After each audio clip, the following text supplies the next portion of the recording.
সম্মানিত বন্ধুগণ, আসসালামু আলাইকুম। দূরের কাছে দেশে অথবা দেশে বাইরে থেকে প্রিয় বন্ধুরা ঠিক এই মুহূর্তে যেখান থেকে বাস্তব জীবনের গল্প শোনার জন্য আমার সাথে জয়েন করেছেন, আমি আপন। আর যে আপন জীবনের গল্পের 834তম পর্বে আপনাকে বরাবরের মতো স্বাগতম জানাচ্ছি। বন্ধুরা, আজ আমি আপনাকে শোনাবো সিলেটের ছেলে মোহাম্মদ ইমরান হোসেনের জীবনের কলিজা কাঁপানো এক বাস্তব জীবন কাহিনী। বন্ধুরা, জীবনের গল্পের অনুষ্ঠানে আজকের এই গল্পটা আমার হৃদয়ে দাগ কেটে গেল। যে আমরা সবাই বলি যে বর্তমান দুনিয়াতে ভালোবাসা বলতে কিচ্ছু নাই, ভালোবাসা মানে ছলনা, প্রতারণা। সত্যিকারে ভালোবাসা চিরুনি অভিযান চালিয়েও পাওয়া যায় না। কিন্তু এই মিথ্যে দুনিয়াতে, এই অসত্য দুনিয়াতে, এই প্রতারণার দুনিয়াতে আমাদের সিলেটের বোন 6 বৎসর বউ সেজে বসে আছে মৃত প্রেমিকের আশায়। আমি আপনাদের সব কমেন্টগুলো দেখে আপনারা মন্তব্য করেন, অনেক মন্তব্যগুলো আমি পড়ি। অনেকেই বলে যে আপন ভাইয়ের গল্প শোনার পরে মেয়েদের উপর থেকে বিশ্বাস হারিয়ে যাচ্ছে, মেয়েদেরকে বিশ্বাস করা যায় না, মেয়েরা অনেক প্রতারক হয়। দেখেন ভাই, আমি শুধুমাত্র ছেলেদের গল্প প্রচার করি বলেই কিন্তু মেয়েরা দোষী হয়ে যায়। আর যদি মেয়েদের গল্প প্রচার করতাম তাহলে আমরা ছেলেরা যে কেমন দুধে দোহা তুলসী পাতা তা প্রমাণ হয়ে যেত। এ দুনিয়াতে কোনো মেয়ে খারাপ না, এই মেয়েটা কোনো না কোনো ছেলের কারণেই কিন্তু খারাপ হয়, এবং একটা ছেলে কাছ থেকে আঘাত পেয়ে খারাপ হয়ে বাকি ছেলেগুলোকে কষ্ট দেয়। আর তখনই আমরা মেয়েকে খারাপ বলতে শুরু করি।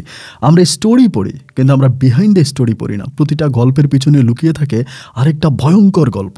সে গল্পটা যদি আপনি পড়েন তবে দুনিয়ার প্রত্যেকটা খারাপ মানুষের প্রতি আপনার সহানুভূতি, ভালোবাসা আর মায়া জাগবে। বন্ধুরা, আমি আশা করব সিলেটের বা ইমরান হোসেনের জীবনের বাস্তব গল্পটা আপনারা শুরু থেকে শেষ পর্যন্ত শুনবেন, এবং গল্প শেষে ইমরান ভাইকে ঠিক আপনার মতো করে একটা মন্তব্য কমেন্ট বক্সে লিখবেন। ধন্যবাদ সবাইকে। সম্মানিত বন্ধুগণ, আসসালামু আলাইকুম। আমার নাম মোহাম্মদ ইমরান হোসেন, আমার বাড়ি সিলেট। বন্ধুরা, আমি আমার জীবনের গল্পটা শুরু করার শুরুতে আপনাদেরকে আমার পরিবারের ব্যাপারে জানিয়ে রাখি। আমার পরিবারে আমি আছি, আমার বাবা আছে, মা আছে, তাছাড়া রয়েছে আমার দাদিমণি সহ আমার ছোট একটা বোন। আমরা টোটাল 1 ভাই 1 বোন। আমাদের পরিবারটা সিলেট শহর থেকে অনেক দূরে কোনো এক প্রত্যন্ত গ্রামের, কোনো এক খাল ঘেঁষে গ্রামের নিম্নবিত্ত পরিবার। আমার বাবা পেশে একজন জেলে। আমাদের গ্রামের পাশে যে খালটা বয়ে গেছে, আমার বাবা ওই খালে দিনরাত মিলিয়ে পরিশ্রম করে মাছ ধরত, আর সেই তাজা মাছ আমাদের গ্রামের বিভিন্ন মানুষসহ গঞ্জের বাজারে বিক্রি করত। এবং মাছ ব্যবসা করে, মাছ ধরে মাছ বিক্রি করে আমার বাবা আমাদের পরিবারটাকে চালাতো। ছোটোবেলা থেকে আমি এই দেখে আসছিলাম। আমাদের পরিবারে আরেকটা মানুষ আছে, যে হচ্ছে আমার ছোটো বোনই। আমরা 1 ভাই 1 বোন, কিন্তু আমার ছোটো বোনটা একটু মানসিক প্রতিবন্ধী, মানে বুদ্ধি প্রতিবন্ধী কিছু মানুষ আছে না, ঠিক এরকম হয়। মানে তার মাথায় কোনো বুদ্ধিশুদ্ধি নেই, সে খুব কিছু একটা বুঝে না, এবং সবসময় একটু ব্যাববোলা টাইপের হয়ে থাকে। মানে সে এক ধরনের একজন প্রতিবন্ধী। তো ছোটোবেলা থেকে ছোটো বোনটা এরকমই আছে, এবং এরকম করে সে আস্তে আস্তে বড় হচ্ছে। কিন্তু আমার ভিতর মেধাশক্তি অনেক ভালো ছিল, আমি খুব পড়াশোনা করতাম এবং পড়াশোনার প্রতি আমার অনেক আগ্রহ ছিল। এরকম করতে করতে আমি তখন সবেমাত্র ক্লাস 8-এ পড়ি। ক্লাস 8-এ পড়তাম, বাট আমার রুল নাম্বার ছিল 4 নাম্বার ছিল আমার রুল। কিন্তু ক্লাসেও আমি খুব ভালো একজন স্টুডেন্ট ছিলাম। আমার ভিতরে একটা সমস্যা ছিল। সমস্যা হচ্ছে আমি সব কথা সবসময় নিতে পারতাম না। ভিতরে প্রচুর পরিমাণের ইগো কাজ করতো। ধরেন কেউ আমাকে খারাপ কোনো কথা বলছে, কোনো বিষয় নিয়ে কোনো কথা বলছে, বাট আমি এটা সহ্য করতে পারতাম না। মানে এত পরিমাণের ইগো ছিল আমার ভিতরে, মানে যার জন্য আমার কোনো কথাই সহ্য হতো না। কেউ আমাকে কোনো কথা বললে আমার এটা সাথে সাথে গায়ে লেগে যেত। কেউ আমাকে নিয়ে কোনো মন্তব্য করলে এটা আমার কাছে খুব কষ্ট হতো। এরকম করে আমি যখন ক্লাস 8-এ পড়ি তখন আমার বন্ধুবান্ধবরা সবাই মিলে আমাকে জাল্লার বেটা বলে ডাকতো। আমার বাবা যেহেতু জাল দিয়ে মাছ ধরতো, তো তাকে জাল্লা বলতো। জাল্লার বেটা বলে আমাদের সিলেটি ভাষায় আমার খুব খারাপ ভাষায় কথাবার্তা বলতো। দেখেন, আমি ফুটবল খেলতাম খুব ভালো, আমি ফুটবল খেলা অনেক ভালো খেলতাম এবং খুব ভালো একজন ফুটবলার ছিলাম। তো ছোটো বয়সে আমি ওই বয়সে আমার সিনিয়র বড় ভাইদের সাথে ফুটবল খেলার জন্য বিভিন্ন মাঠে চলে যেতাম টাকার বিনিময়ে। তো এরকম টাকা দিয়ে আমাকে হায়ার করে ফুটবল খেলতে নিয়ে যেত। এত ভালো একজন প্লেয়ার ছিলাম। তারপরেও আমার বন্ধুবান্ধবরা যখন আমাকে জাল্লার বেটা বলে ডাকতো, আমার ভিতরে তখন এই জিনিসটা প্রচণ্ড রকমের কষ্ট দিত। আমাকে কেন জাল্লার বেটা বলে ডাকবে? তারপরেও যাই হোক, ক্লাস 8-এ পড়তেছি, এবং ক্লাস 8 থেকে আমি যখন ক্লাস 9-এ পড়ি, আমাদের স্কুলের একটা মেয়েকে আমার একটু পছন্দ হয়। তো পছন্দ হয় বলতে এটা আসলে মূলত আমাদের স্কুলের, মানে মেয়ে বলতে ও আসলে এতটা বড় না, প্রায় ছোট। তো সে ক্লাস 7-এ পড়তো, আমি তখন ক্লাস 8 থেকে ক্লাস 9-এ উঠি। তো 7-এ পড়া মেয়ে তো ছোটোই হয়, কারণ তারপরে মেয়েটাকে আমার একটু ভালো লাগছে, মানে আমার দৃষ্টিতে একটু ভালো লাগছে। কিন্তু ভালো লাগলেও আমি ওর ভালোবাসার কথা কিন্তু কাউকে বলি নাই। কারো কাছে বলিনি যে মেয়েটার আমার ভাল লাগে বা এরকম কোনো কিছু বলি নাই। না লাগার পরে মানে কাউকে না বলার পরেও মেয়েটার দিকে একটু তাকাইতাম, অন্যভাবে এমনি অমনি একটু তাকাইতাম। তো সেই তাকানো থেকে সম্ভবত কোনো পোলাপাইনে সন্দেহ করে ফেলে যে ওর সাথে আমার কোনো প্রেম ভালোবাসা আছে। তো শুধু ওইরকমই, তো মনে হয় তার কাছে গিয়ে কেউ কান পড়া দেয় বা কোনো কিছু বলে, এরকমভাবে বলার পরে ও তখন আমাদের এলাকাতে পড়াশোনা করতো, আমাদের এলাকারই চেয়ারম্যানের মেয়ে, ও আমার 1 বছরের জুনিয়র। মানে ও তখন ক্লাস 8-এ পড়ে, আমি তখন সবেমাত্র ক্লাস 9-এ উঠছি। ওর কাছে গিয়ে বিচার দেয় যে আপু দেখেন এই ইমরান আমার দিকে খারাপভাবে তাকায়। মেয়ে তখন ক্লাস 7-এ পড়তো, চেয়ারম্যানের মেয়ে হচ্ছে 8-এ পড়তো এবং আমি ক্লাস 9-এ পড়তাম। তো যখনই চেয়ারম্যানের মেয়ের কাছে বিচার দেয়, বিচার দেওয়ার পরে মেয়ে আমাকে ডাকে। তো ও আবার একটু সাহসী ছিল, ওর নাম ছিল সাদিয়া, খুব সাহসী মেয়ে ছিল। ডাক দিয়ে আমারে বলতেছে, কী ব্যাপার, তুমি নাকি এই পিচ্ছি মেয়েটারে পছন্দ করো? তো আমি তোর 1 বছরের সিনিয়র। তো আমি বললাম যে কারোর সাথে কথা বলতে হলে তাকে আপনি করে সম্বোধন করতে হয়, তুমি করে বলতে হলে পারমিশন নিতে হয় এবং পারমিশন দিয়ে তুমি করে বলতে হবে। এটা বলার পরে তখনই সাদিয়া আমার উপরে খেপে যায়, আমাকে খেপে গিয়ে বলতেছে, এই জাল্লের বেটা, তোরে আমার কীভাবে সম্মান দিয়ে কথা বলতে হবে, ছোট লোক কথাকার। মানে খুবই নোংরা ভাষা আমার সাথে কথা বলে এবং এত নোংরা ভাষা ছিল যেগুলো শোনার পরে আমি আসলে নিজেকে ধরে রাখতে পারিনি। আমার এত পরিমাণের কষ্ট হয়েছিল, মানে আমি জাস্ট কান্না করে দিচ্ছি। আমারে বলে তোর বাপে মাছ ধরে সংসার চালায়, আর তুই আসছিস স্কুলে প্রেম করার জন্য, এই যে ইউনিফর্মটা গায়ে দিছিস, মানে স্কুল ড্রেসটা গায়ে দিয়েছিস, আমার মনে হয় দর্জি দোকানে এই ইউনিফর্ম শিলানোর টাকাটাও তো পরিশোধ করা হয়নি। ফকিন্নির বেটা, প্রেম করতে হলে মরদ লাগে, আর তোর মতো ফকিন্নির ছেলে কীভাবে প্রেম করবি? মানে স্কুলের প্রতিটা স্টুডেন্টের সামনে আমার সাথে এত পরিমাণে দুর্ব্যবহার করলো, এত পরিমাণের খারাপ ব্যবহার করলো, মানে আমার কাছে মনে হচ্ছিল যে আল্লাহ আমার নিঃশ্বাসটা কেন নিয়ে যাচ্ছে না, আমি মরে কেন যাচ্ছি না। এক বুক কষ্ট নিয়ে আমি তখন তারে বললাম যে সাদিয়া, আমি তো গরিব হতে পারি কিন্তু আমি তো স্কুলের একজন ছাত্র, আমি তো এই মেয়েটাকে কখনো ভালোবাসি বলিও নাই বা তাকে আমি কারো মাধ্যমে কোনো প্রপোজালও পাঠাই নাই, কিন্তু মেয়েটা আমাকে সন্দেহ করে তোমার কাছে বিচার দিল বলে তুমি আমার সাথে এরকম দুর্ব্যবহার করতে পারলা। ও আমাকে বলে, তোর ভাগ্য ভালো যে আমি তোকে জুতা দিয়ে পিটাই নাই, তুই আমাকে বলস কীভাবে কার সাথে কথা বলতে হবে, তুই আমাকে শিখাবি। তো ওর এই খারাপ ব্যবহারগুলো শোনার পরে আমি তখন ওখান থেকে আস্তে করে সরে চলে আসি, মানে আমি নিতে পারতেছিলাম না। সরে চলে এসে মনটা খুবই খারাপ ছিল, অত্যন্ত মনটা খারাপ, তখন চুপচাপ করে বসে আছি। অনেকক্ষণ পরে আমার আরেক ক্লাসমেট একটা মেয়ে বান্ধবী আমারে বলে যে সাদিয়া তোর সাথে এত খারাপ ব্যবহার করলো, ও চেয়ারম্যানের মেয়ে হয়েছে তো কী হয়েছে, তুই তার কিছুই বললি না? আমি তখন বললাম, প্রতিশোধ তো আমি তার উপরে নিব না, প্রতিশোধ আমি নিজের উপরে নিব। এই কথা বলি, ওইটাই ছিল আমার স্কুল জীবনের শেষ। ক্লাস 9-এ পড়া অবস্থায় আমি ওই ঘটনার পরে আর কোনোদিন স্কুলে যাইনি, আর কখনো স্কুলের বারান্দায় যাইনি এবং আমি পড়াশোনা ওখানে স্টপ করে দিই। পড়াশোনা বন্ধ করে দেওয়ার পরে আমি তখন ওই যে ফুটবল, বিভিন্ন গ্রামে, বিভিন্ন মহল্লায়, বিভিন্ন শহরে ফুটবল খেলা হইতো এবং আমাদের সিনিয়র কিছু বড় ভাই ছিল, তারা আমাকে বেগি হিসেবে নিয়ে যেত। মানে গোলকির সামনে বেগিতে আমি দাঁড়িয়ে থাকতাম এবং আলহামদুলিল্লাহ আমি খুব ভালো ব্যাক আপ করতাম, মানে অনেক ভালো ব্যাক আপ করতে পারতাম। তো আমি আলহামদুলিল্লাহ খুব ভালো একজন ফুটবলার ছিলাম। এরকম করতে করতে প্রায় আমার জীবন থেকে 3 থেকে 3.5 বছরের মতো কেটে যায়। 3.5-4 বছরের মতো কাটে। আমি তখন আমাদের এলাকাতে একজন বেস্ট ফুটবলার হিসেবে পরিচিত এবং যেখানেই খেলা হইতো, যে জায়গায় খেলা হইতো আমাকে ইনভাইট করতে, আমি ওখানে যাইতাম এবং প্রতি খেলায় 400, 500, 1000 টাকা করে আমাকে দিতে আমি খেলতাম। এমন করে সময়গুলো কাটতে কাটতে এক পর্যায়ে আমাদের এলাকাতে ফুটবল খেলা হবে। মানে আমাদের পাড়ার নাম হচ্ছে পশ্চিম পাড়া এবং আরেকটা পাড়া হচ্ছে পূর্ব পাড়া। তো ওই পূর্ব পাড়ার সাথে পশ্চিম পাড়ার ফুটবল খেলা হবে। তো ওই পূর্ব পাড়াতে হচ্ছে আবার ওই চেয়ারম্যানের বাড়ি, মানে আমাদের এলাকার যে চেয়ারম্যানের কথা আমি বলেছিলাম সাদিয়াদের বাড়ি হচ্ছে পূর্ব পাড়া, আমাদের হচ্ছে পশ্চিম পাড়া। তা ফুটবল খেলার জন্য আমরা প্রস্তুতি নিলাম, পূর্ব পাড়া পশ্চিম পাড়া ফুটবল খেলা হবে। তো ক্রিকেট বা আমরা সবাই টাকা দিলাম, টাকা তো এখানে হচ্ছে হবে আপনার কি বলে, মানে রঙিন টেলিভিশনের রঙিন টিভি দিবে এবং ওই রঙিন টেলিভিশনের উদ্যোগ হচ্ছে ফুটবল খেলা। তো যাই হোক, রঙিন টেলিভিশন, ওই সময় তো রঙিন টেলিভিশনের অনেক ভ্যালু ছিল, অনেক মূল্য ছিল। তা রঙিন টেলিভিশন পাবো ওই নিরিখে সবাই তখন ফুটবল খেলতেছে মাঠে। কিন্তু ভাই আমাদের তো পশ্চিম পাড়া, পূর্ব পাড়ার পক্ষে যারা ছিল ওখানকার, মানে ওই পোলাপাইনগুলোরে আমাদের যেই রেফারি ছিল, যিনি হচ্ছে খেলা দেখতেছিল, রেফারি সবসময় হচ্ছে ওদের সাপোর্ট দিত, মানে ওদের সাপোর্টে নিত। ধরেন ওরা ফাউল করলেও এটা দিত না, ওরা প্রচুর ফাউল করতো, ওদের হাতে বল লেগে যেত, হ্যান্ডবল দিত না। মানে এমন একটা অবস্থা, মানে পুরোটা খেলা ওই রেফারি যে ছিল সে মানে একদম পূর্ব পাড়ার পক্ষেই ছিল, আমাদের কোনো পক্ষে আসেনি। মানে আমাদের কোনো কথাই সে শোনেই নাই এবং আমাদেরকে অন্যায়ভাবে হচ্ছে আমাদের ভালো ভালো প্লেয়ারদেরকে উঠিয়ে দিত, মানে ইনজুরি দিয়ে উঠিয়ে দিত। তো খেলা শেষ হলো, আমরা বুঝতেই পারলাম যেটা পরিপূর্ণভাবে হচ্ছে পরিকল্পিত একটা খেলা হয়েছে এবং পূর্ব পাড়ার যে ছিল রেফারি কিন্তু পূর্ব পাড়ার ছিল না, ও অন্য এলাকার ছিল, ওরে রাখা হয়েছে। তো আমি বুঝতে পারলাম যে ও পূর্ব পাড়ার লোকদের কাছ থেকে টাকা খাইছে, নাহলে তো এরকম করে মানে ভুলভাল হচ্ছে ইনফর্ম দিত না। মনে প্রচণ্ড রকমের রাগ হলো যে শালা রেফারিরে কিন্তু কিছু একটা করে ফেলবো। তো এরকম করে আমরা ঠকে গেলাম এবং ওরা হচ্ছে কাপ নিয়ে গেছে, কাপ বলতে রঙিন টেলিভিশন নিয়ে গেছে। তা মনের ভিতরে খুব কষ্ট, বলাবেন সবাই মিলে চিন্তা করতেছি কী করা যায়। ওই রেফারি যে আমাদের মান সম্মান এভাবে নষ্ট করলো, আমরা এলাকার কাউরে মুখ দেখাইতে পারি না। মাঠে ঘাটে যেখানে যায় সবাই বলে পূর্বপাড়ার সাথে ঠইকে আসছে কি একটা খেলোয়াড়, মানে ফুটবল নিয়ে বের হলে মানুষ খারাপ কথা বলতে শুরু করে। চিন্তা করলাম যে এইভাবে যদি আমাদেরকে অপমানই করলো, এটা তো আসলে এভাবে ছাড়া যায় না। তো বললাম সবাই মিলে একদিন রেফারিরে ধরলাম, রেফারির কাছে গেলাম, যে বললাম যে আপনি খেলার মধ্যে এরকম ভুলভাল ইনফরমেশনগুলো কেন দিলেন, মানে ওদের ফাউল হইলো, ওদের থ্রু হইলো, ওদের হচ্ছে হ্যান্ডবল হইলো, এগুলো আপনি দিলেন না, না দিয়ে আমাদের ভালো ভালো প্লেয়ারগুলোর উঠে দিলেন। এই কথা বলে দৌড়ছি, ও আমাদের সাথে তেরামি করতেছে। হ্যাঁ, ফুটবল খেলা শেষ, এখনই নিয়ে কিসের কথা? আমি এই নিয়ে কারোর সাথে কোনো কথা বলতে চাই না, যা বলার ওই মাঠেই বলে ফেলছি, আমি কোনো কিছু বলবো না। পরে পোলাপাইন সবাই মিলে একদিন ওরা আটকাইছি রাতের বেলায় ওদের এলাকাতেই। ওদের এলাকার আরও কয়েকটা ছেলে নিয়ে ধরলাম, ধরার পরে আমি বললাম যে আপনি এবার সত্যি কথা বলেন।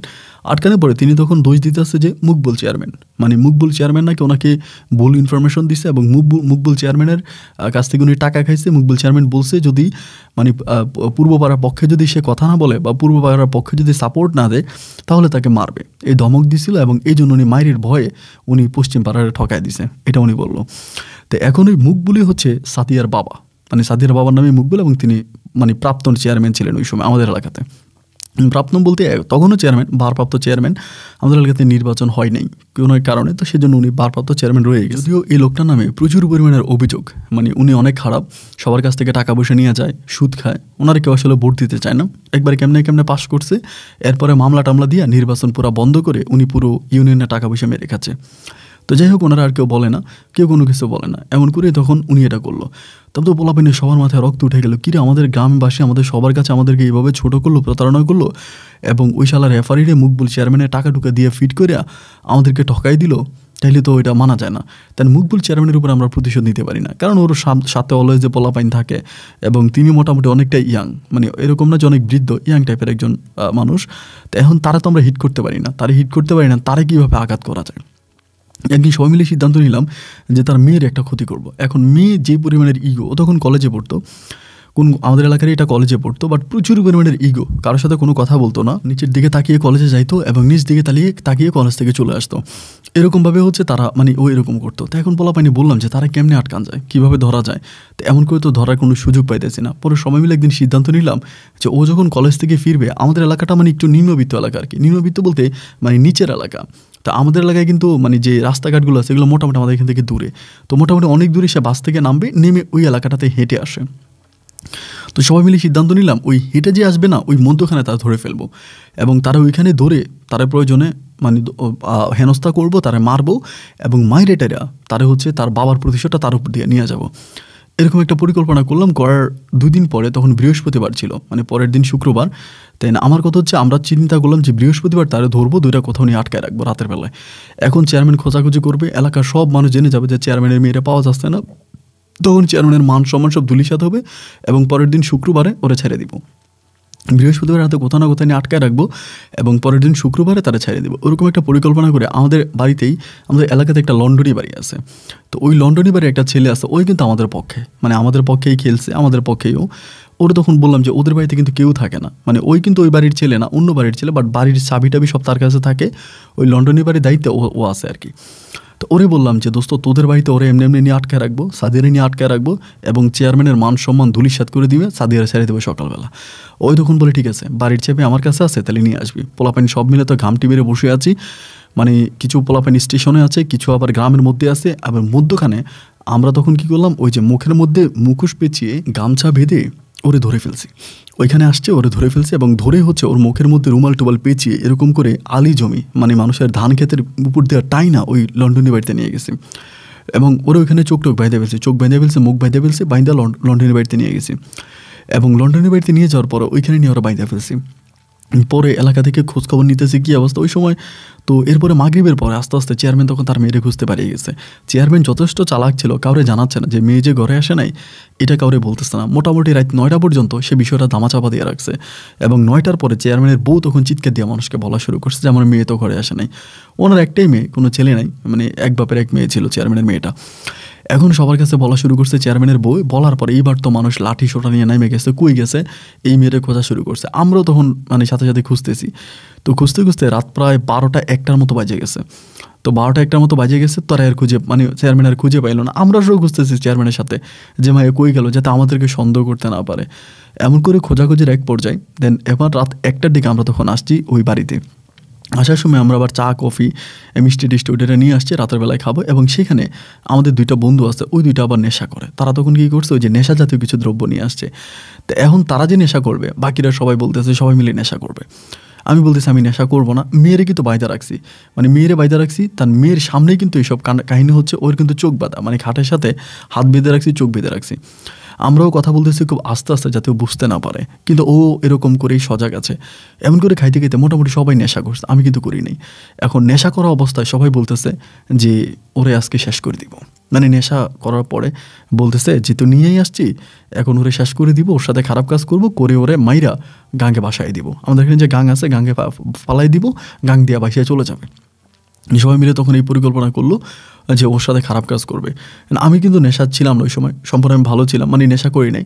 পরে আমার ভিতর জিনিসটা জাগলো যে এটা কী ধরনের কথা, মেয়েটার তো কোনো আসলে অপরাধ, অপরাধ যদি করে থাকে করছে তার বাবা, আর তার বাবাও কোনো এরকম আহামরি কোনো অপরাধ করে নাই, কোনো মানুষকে খুনও করে নাই বা খারাপ কোনো অপরাধও না। যেটা করছে এটা হয়তো খেলায় জিতার জন্য উনি একটা খারাপ পথ অবলম্বন করছে, অতটুকুই। সুতরাং একটা খেলাকে ঘিরে ওনার মেয়েরে কিডন্যাপ করে ফেললাম এবং এই মেয়েটাকে রাতের বেলায় মেরে ফেলার পরিকল্পনা করে ফেলছি।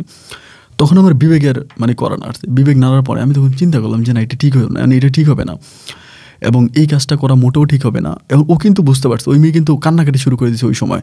ওর তো মুখ বাঁধা, চোখ বাঁধা, ও তো বুঝতেছে না, কিন্তু ও কান্নাকাটি করতেছে। ও বুঝে গেছে যে ওকে আমরা খারাপ কিছু করবো। অ্যান্ড তখন এটা আমরা জোরে জোরে বলতেছিল, মানে সবাই জোরে জোরে বলতেছে যে তোরে মেরেই ফেলবো, ও আমাদেরকে চিনুক, তাদের তো কোনো সমস্যা নাই, চিনলেই সমস্যাটা কি। এরকম করে আমি তখন সবাইকে বলতেছি দেখ বন্ধু, ঠিক আছে করবি। এখন আমি তো আর একা ওইখানে বিপক্ষে যাইতে পারি না, ওদের কাছে অস্ত্র মোটামুটি আছে। আমি ওদের বিপক্ষে গেলে হয়তো আমাকে এখানে গাঁই টাইপ দিয়ে আমার মেরে ফেলতে পারে, আমাকে মেরে ফেলেও তারা ওরে ভোগ করবে, কারণ ওর প্রতি তাদের তখন প্রচুর নেশা ঢুকে গেছে। গভীর রাত তো, একে তো গভীর রাত, তার উপরে একা বাড়ি, দেন তারা আবার নেশা করছে। তা সব কিছু মিলিয়ে কিন্তু তারা খুব খারাপ, মানে খারাপ মোডের মধ্যে আছে। এবং চিন্তা করলাম যে আমি কী করতে পারি, মানে আমার তরফ থেকে এখানে কী করা যায়। পরে আমি সবাই নেশা করতেছে, ওই নেশাগ্রস্ত অবস্থা আমি তখন কী করলাম, বাইরে গিয়ে যে মেইন সুইচ যে লাইনটা ছিল, কারেন্টের লাইনটা আমি টান দিয়ে তারটা ছিঁড়ে ফেলছি। তারটা ছিঁড়ে ফেলার পরে আমি তখন দৌড়ে আসছি, এসে বলতেছি রে কারেন্টের তার তো মানে ছিঁড়ে গেছে, এখন কীভাবে কী হবে। তো বলতেছে কারেন্টের লাইন অফ হয়ে গেছে, অফ হয়ে যাক, সমস্যা নেই, এটা কোনো ব্যাপার না। তাইলে হচ্ছে আমরা আমাদের কাজ করবো, কারেন্টের লাইন বন্ধ থাকলে সমস্যা কী, কারেন্টের লাইন দিয়ে কী করবো, আমরা টর্চ লাইট দিয়ে কাজ ছাড়াবো। আমি তখন বললাম আরে বেটা, একটা কথা বুঝতে চেষ্টা কর, এই বাড়িতে, এই লন্ডনের বাড়িতে সবসময় বাতি জ্বলে, লন্ডনের বাড়িতে সবসময় আলো জ্বলে। এখন এই বাড়িটা একটা বাড়ি, আমরা কিন্তু এই বাড়িতে কিন্তু কেউ খোঁজে নাই, এই বাড়িতে বাতি টাতি জ্বলছে, এই জন্য এখনও কিন্তু মানুষজন কিন্তু এই সাদিয়ারে খুঁজতেছে। যদি হঠাৎ করে দেখে যে লন্ডনের বাড়িতে বাতি জ্বলতো, এখন বাতি বন্ধ, বা লন্ডনের বাড়িতে কোনো কারেন্টের লাইন নেই, মানে বাতি টাতি সব কিছু বন্ধ, এটা জানলে তো সন্দেহ করে ফেলবে। সন্দেহ করে মানুষ কিন্তু এখানে খুঁজতে চলে আসবে। তখন কিন্তু সবার 12টা বাজবে, চল আমরা সবাই মিলে খুঁজি যে লাইনে কী সমস্যা হয়েছে। এই কথা বলার পরে সবাই তখন লাইন চেক করার জন্য এরকম করে লাইট টাইট দিয়ে খুঁজতেছে লাইনে কোথায় সমস্যা। এই দিক দিয়ে আমি তখন এই সাদিয়ার নিয়ে বাইরে গেছি ঘর থেকে, ওদের পিছনে দরজা ছিল ওইটা দিয়ে বাইরিয়া মানে দৌড়ে আনতেছে। ওর কিন্তু আমি চোখটা খুলে দিছি, মুখটা খুলি নেই, হাতটাও বাঁধা, দৌড়ে নিতেছে। আমার কথা হচ্ছে ও আমার চিনক, চিনলে কী হইব, আমার কোনো সমস্যা নাই, কারণ হচ্ছে ও যদি আমার চিনো আমি তোরা বাঁচাইতে আসি, এবং ও যদি চেয়ারম্যানের কাছে আমার নামে বিচার দেয়, তাহলে আমি চেয়ারম্যানের কাছে সত্য কথা বলবো যে আমি আপনার মেয়ের জীবন বাঁচাইছি, ও আমাকে চিনলে চিনে যাক। এরকম করে তারা দৌড়ে আমি তখন আইসে একটা নৌকা পাইছি খালের পাড়ে, এই নৌকার মধ্যে উঠে গেছি। নৌকার মধ্যে উঠে তার নিয়ে আমি তখন নৌকা চালাইতেছি, আর নৌকা স্রোত যেদিকে ছিল ওইদিকে নৌকাও যাইতেছে, আর বলাবাইন তো ওইদিকে খুঁজতেছে, আর বলাবাইন কী করতেছে আমি জানি না। আমি তারা নিয়ে নৌকার মধ্যে বসে আছি, এবং ওই খালে যে স্রোত থাকে, স্রোতের ভাগে নৌকা চলে যাচ্ছে, এবং যেতে অনেক দূর পর্যন্ত গেছি। প্রায় শেষ রাতের দিকে ও তখন আমার বুকের মধ্যে মাথা রেখে একদম বিড়ালের মতো চুপটি করে শুয়ে আছে, কান্না করতেছে। আমি তখন বললাম কান্না করতেছো কেন সাদিয়া, কী হয়েছে? পরে আমার বলে না কিছু হয় নাই, আমার মনটা অনেক খারাপ। আমি তখন বললাম আমি তোমাকে বাঁচাইছি, তোমার কাছে অনুরোধ তোমার আব্বার কাছে আমার কথা কইও না। ও আমাকে বলে আমি কারো কথাই বলবো না। আমি বললাম কেন কারো কথা বলবো না, সবাই তোমার এত বড় ক্ষতি করছে, তুমি কারো কাছে তাদের কাছে বলবো না, তোমার আব্বার কাছে বলবো না তাদের নাম? ও আমাকে বলে তুমি কি মনে করো আমার আব্বার কাছে আমি তাদের নাম বললে তুমিও তো তাদের সাথে আমাকে ধরে আনছিলা এই ঘরে, এটা কি মিথ্যে কথা? আমি বললাম না এটা মিথ্যে কথা না। ও আমাকে বলে ঠিক আছে এই দিক দিয়ে তুমি দোষী। আর অন্যথায় আমি যদি আমার বাবার কাছে বলে ফেলি, বাবা সবাইরে মারবে, বুঝলাম তোমারে মারবে না, কিন্তু যাদেরকে মারবে তারা কি তোমারে ছেড়ে দিবে? কারণ তাদের সাথে বেইমানি করে তুমি রাতের বেলা আমাকে ওখান থেকে ছুটে নিয়ে আসছো, তো তারাও তো তোমাকে ছেড়ে দিবে না। আমার বাবার কাছে বললেও তুমি বিপদে পড়বা, আর আমার বাবার কাছে না বললে হয়তো তুমি রক্ষা পাবা। আমি তখন বললাম, তাহলে এই রাতের ঘটনায় তুমি কি বলবা? ও বলে, আমি বলবো আমাকে জিনে নিয়ে গেছে। আমি বলবো, আমি বটতলা দিয়ে আসতেছিলাম, হঠাৎ করে আমার মাথা ঘুরে গেছে, আমি অজ্ঞান হয়ে গেছি। এরপর আমার যখন জ্ঞান ফিরছে আমি দেখছি আমি গাছের উপর শুয়ে আছি। এটা বলবো। আমি তখন বললাম, এটা বললে কি কেউ বিশ্বাস করবে? ও বলে, করবে না কেন, বটতলে এরকম অনেক ঘটনা আছে, অনেক মেয়েরা হচ্ছে জিনেরা নিয়ে গেছে, 2 দিন 3 দিন আটকায় রাখছে। আসলেই আমাদের বাড়ি ওদের ওই থেকে আসার সময় এই বটতলের জায়গাটা খুবই খারাপ, তো ওখানে অনেকে জিনে ভূতে ধরে বা অনেকে নিয়ে 1 দিন 2 দিন আটকায়ও রাখে। তো এই জন্য আমাকে বলতেছে আমি এটাই বলবো। তখন কিন্তু আস্তে আস্তে ফজর আজান দিতেছে, মোটামুটি খুব নির্গম একটা জায়গা। ওইখানে তখন আমি গিয়ে কী করলাম, নৌকাটাকে ভিড়াইলাম। নৌকা ভিড়াইয়া আমি তখন বললাম, সাদিয়া দেখো তুমি চিন্তা ভাবনা করে তুমি কি করবা। ও আমাকে তখন হঠাৎ করে বলতেছে, আমি যেটা করব এবং সেটা করে আমি অন্যকে তো উপকার করবো, তোমাকেও করব, কিন্তু তোমার এই ঋণ আমি কোনোদিনও শোধ করতে পারবো না। আমি তোকে কোনোদিনও ভুলতে পারবো না, তুমি আমার অনেক বড় উপকার করছো। একটা মানুষের জন্য মানুষের জন্য এর চেয়ে বেশি কিছু করতে পারে না। আজকে যেই খালের পানি দিয়ে আমি বেশি আসছি, যে খালে দিয়ে আমি নৌকা করে আসছি, সেই খালে দিয়ে হয়তো আমার লাশটা বেশি যেত। অ্যান্ড তোমার কাছে একটা অনুরোধ করবো, তুমি এই পোলাপাইনগুলোর সাথে চলাফেরা বন্ধ করো। আমি তখন বললাম, তো তুমি কি এখনই যাবা? তখন ফজর আজান দিয়ে দিছো। আমাকে বলে, হ্যাঁ ফজর আজান দিছে, তো এই রাতের মধ্যেই দৌড়ে কোনো রকম এখান থেকে পার হয়ে সূর্য ওঠার আগে আমি ওই গাছের উপর গিয়ে বসে থাকবো এবং সকালে আমি গাছ থেকে নামবো। আমি তখন বললাম, এটা মনে হয় ঠিক হবে না। ও আমাকে বলে, এটাই ঠিক হবে। তো নৌকা থেকে নাইমে এরপর দৌড়াতে শুরু করছে, কারণ পানির বেগ তো অনেক বেশিই ছিল, অনেক দূরে কিন্তু চলে গেছিলাম। ওইখান থেকে দৌড়ে ওই লন্ডনী বাড়ির বিপরীত সাইড দিয়া তখনও কিন্তু পোলাপাইন ওরে খুঁজতেছে। ওই লন্ডনী বাড়িতে লাইট টাইট জ্বলতেছে, আমি দেখতেছি। ওইখান দিয়ে ঘুরে আসা বটগাছের নিচে আসা, ও তখন বটগাছ উঠবে। আমি বলি, বটগাছের উপরে উঠো না, বটগাছের উপরে ওঠার দরকার নেই, যেহেতু এখনও আলো এত ক্লিয়ার হয় নাই। তুমি বটগাছের উপর উঠলে জিনিসটা খারাপ হতে পারে, হয়তো যেটা তুমি পরিকল্পনা করতে চাচ্ছ এটা হয়তো বাস্তবও হয়ে যেতে পারে। এটা কইরো না, না করে তুমি নিচেই থাকো এবং এরপর তুমি সকালবেলা বাড়ি যাবা। ও আমাকে বলে, আচ্ছা ঠিক আছে। তো ওরা আমি বটগাছের নিচে নামাই দিয়ে আমি তখন আমার বাড়িতে চলে গেছি। ভাই তখন কিন্তু আমার কলিজার মধ্যে পানি নেই, যে আল্লাহ জানে ও বাড়িতে গিয়ে কি বলে, বা পোলাপাইন আমার তো অলরেডি ধরবেই, কারণ যেহেতু আমি ওদের সাথে বেইমানি করে নিয়ে চলে আসছি, ওরা নিয়ে পালাই গেছি, আমাকে তো ওরা ধরবেই। তাহলে আমি করবোটা কি? দেন আমি তখন কী করলাম, বাড়িতে গিয়ে চুপচাপ বসে থাকার পরে ও তখন ওর মনে হয় চেয়ারম্যানে পাইছে নাকি, মানে ওরে পাওয়ার পরেও কিন্তু চেয়ারম্যানের আর কোনো শব্দ নাই। যাই হোক, ওরে পাওয়ার পরে আমাদের বেশি কুদ্দুস বলে আমার একটা বন্ধু আছে, মানে ওরে মোটামুটি সবাই মানে আর কি, ও আমাদের সিনিয়র। আমি তখন হঠাৎ করে ওর বাড়িতে গেছি। ওর বাড়িতে যাওয়ার পরে দেখলাম যে সকালবেলা বাড়িতে, মানে ও খুব টেনশনে আছে। ও আমার দেখে মাত্র কলার চেপে ধরছে এবং মোবাইল দিয়ে সবাই কল দিব। আমি তখন হাত চেপে ধরছি। আমি বলছি, বন্ধু কাউরে কল দিস না, তোর কাছে আমার অনুরোধ, তুই কাউরে কল দিস না, আমার কথাটা একটু মনোযোগ দিয়ে শোন, কল দিস না। ও আমার বলে, তুই আমাদের সাথে বেইমানি করলি, তুই চেয়ারম্যানের মাইরে ছুটাইলে হয়ে গেলি, তুই হালা একটা বেইমান। এই আমি বলি, শোন, সবাইরে ফোন দিস না, আমার একটা কথা বুঝ। তোরা ওই সময় সবাই নেশাগ্রস্ত অবস্থায় ছিলি, তুইও নেশা করছিস, সবাই নেশা করছে। এখন তোরা নেশাগ্রস্ত অবস্থায় যে ভুল সিদ্ধান্তটা নিতে চাইছিলি, এই সিদ্ধান্তটার কারণ আমাদের ভবিষ্যৎটা কি হইতো একবার ভেবে দেখেছিস? একটা লাশরে মাইরে ফেললেই কি সমাধা হয়ে যায়? এটা তদন্ত হইতো এমনি সামনে, যেহেতু আমরা এই কাজটা একজনই করি না, আমরা অনেকেই করছি। এটা একটা সময় কী হইতো, তদন্ত হইতো, এবং তদন্ত হওয়ার পরে আমরা কেউ বাঁচতে পারতাম। আর চেয়ারম্যানের সাথে থানা, এমপি, মন্ত্রীর এত ভালো সম্পর্ক, দেখা যায় আমরা সবাই মিলে আমাদের পরিবারের মানুষগুলো পর্যন্ত জেল খাটতো। তো তোরা তখন নেশাগ্রস্ত অবস্থায় ছিলি, আমি তোদেরকে যদি বুঝাইতাম তোরা বুঝতি না, তোরা উল্টা আমার হিট করতে। এই জন্য আমি চালাকি করে মেয়েটারে নিয়ে গেছি। কিন্তু আমার বলতেছে, আচ্ছা নিশোস মেয়ে কই? আমি বললাম, মেয়ের আমি চেয়ারম্যানের বাড়িতে পাঠাই দিচ্ছি। আমার বল, আর করলি কি? তুই যে মেয়ের চেয়ারম্যানের বাড়ি, এখন তো মাইয়ে গিয়া চেয়ারম্যানের কাছে বলে দেবে সব কিছু। আমি বললাম, তুই বিশ্বাস রাখ, ও কারো কাছে বলবে না, ও বলবে ওরে বটতলায় চিনি ধরছে। ও আমার বন্ধু তখন কুদ্দুস আমার বলতেছে, তুই পাগল হয়ে গেছিস বেটা, চেয়ারম্যানের মাইয়ারা আমরা চিনি না, চেয়ারম্যানের মাইয়া ঘাটতারা বেটা খারাপ। আমি বলি, তুই আমার উপরে বিশ্বাস রাখ যে চেয়ারম্যানের মেয়ে বাড়িতে গিয়ে খোনাক্ষরেও কারো কাছে বলবে না যে ওরে আমরা কিডন্যাপ করছিলাম। ও বলে, সত্যিই বলবে না? আমি বললাম, হ্যাঁ সত্যিই বলবে না, তুই দেখিস। অ্যান্ড তোর কাছে আমার অনুরোধ, তুই সবার হাত থেকে আমার বাঁচা। ও তখন কয়, ঠিক আছে, যদি চেয়ারম্যানের মেয়ে আমাদের কোনো ক্ষতি না করে, তাইলে আমি কথা দিলাম তোরে কেউ ক্ষতি করতে পারবে না, আমি তোর সবার কাছ থেকে বাঁচাবো, বাট তুই বাড়ি থেকে বের হইস না, তুই কয়েকটা দিন বাড়িতে থাক। এই কথা বলার পরে দেন আমি তখন বাড়িতে গেলাম, জুমার নামাজেও গেলাম না। কিন্তু জুমার নামাজে আমার আব্বা গেছিল। আব্বার মুখ থেকে শুনতে পারলাম চেয়ারম্যান নাকি মিষ্টি দিছে মসজিদ, এবং সবাইকে বলছে তার মেয়েরে গতকালকে রাতে জিনে নিয়ে গেছে এবং জিনেরা সকালবেলা তার মেয়েরে ছেড়ে দিছে, সে মেয়েরে বাড়িতে পাইছে সুষ্ঠু সবলভাবে, এই বলে সে মসজিদে মিলাদ পড়াইছে। যাই হোক, এবার আমি বাড়ি থেকে বেরোই না। কুদ্দুস তখন সবাই মানে ম্যানেজ ট্যানেজ করতেছে যে দেখ এটাও এরকম করে করছে, মানে পোলাপানি সবাই বুঝাইছে। বুঝানোর পরে আমি তখন আস্তে আস্তে বাড়ি থেকে বেরোচ্ছি, তখন এই বন্ধুবান্ধবগুলোর সাথে আবার মিশতে শুরু করছি। ওরাও তখন মোটামুটি আর ওভাবে আমার উপর রাগ করে নেই, ওরা তখন বিষয়টা বুঝতে পারছে। তার প্রায় 7 থেকে 8 দিন পরে, মানে সপ্তাহখানিক পরে আমার নাম্বারে হঠাৎ করে একদিন সাদিয়া কল দেয়। কল দিয়ে আমারে বলতেছে যে এখন তো আর আপনার কোনো ভয় নাই। আমি বললাম না, এখন তো আর কোনো ভয়ই নাই। আমাকে বলতেছে জানেন আপনি যদি আমাকে সেদিন না বাঁচাইতেন আজকে আমার মৃত্যুর 7-8 দিন হয়ে যেত।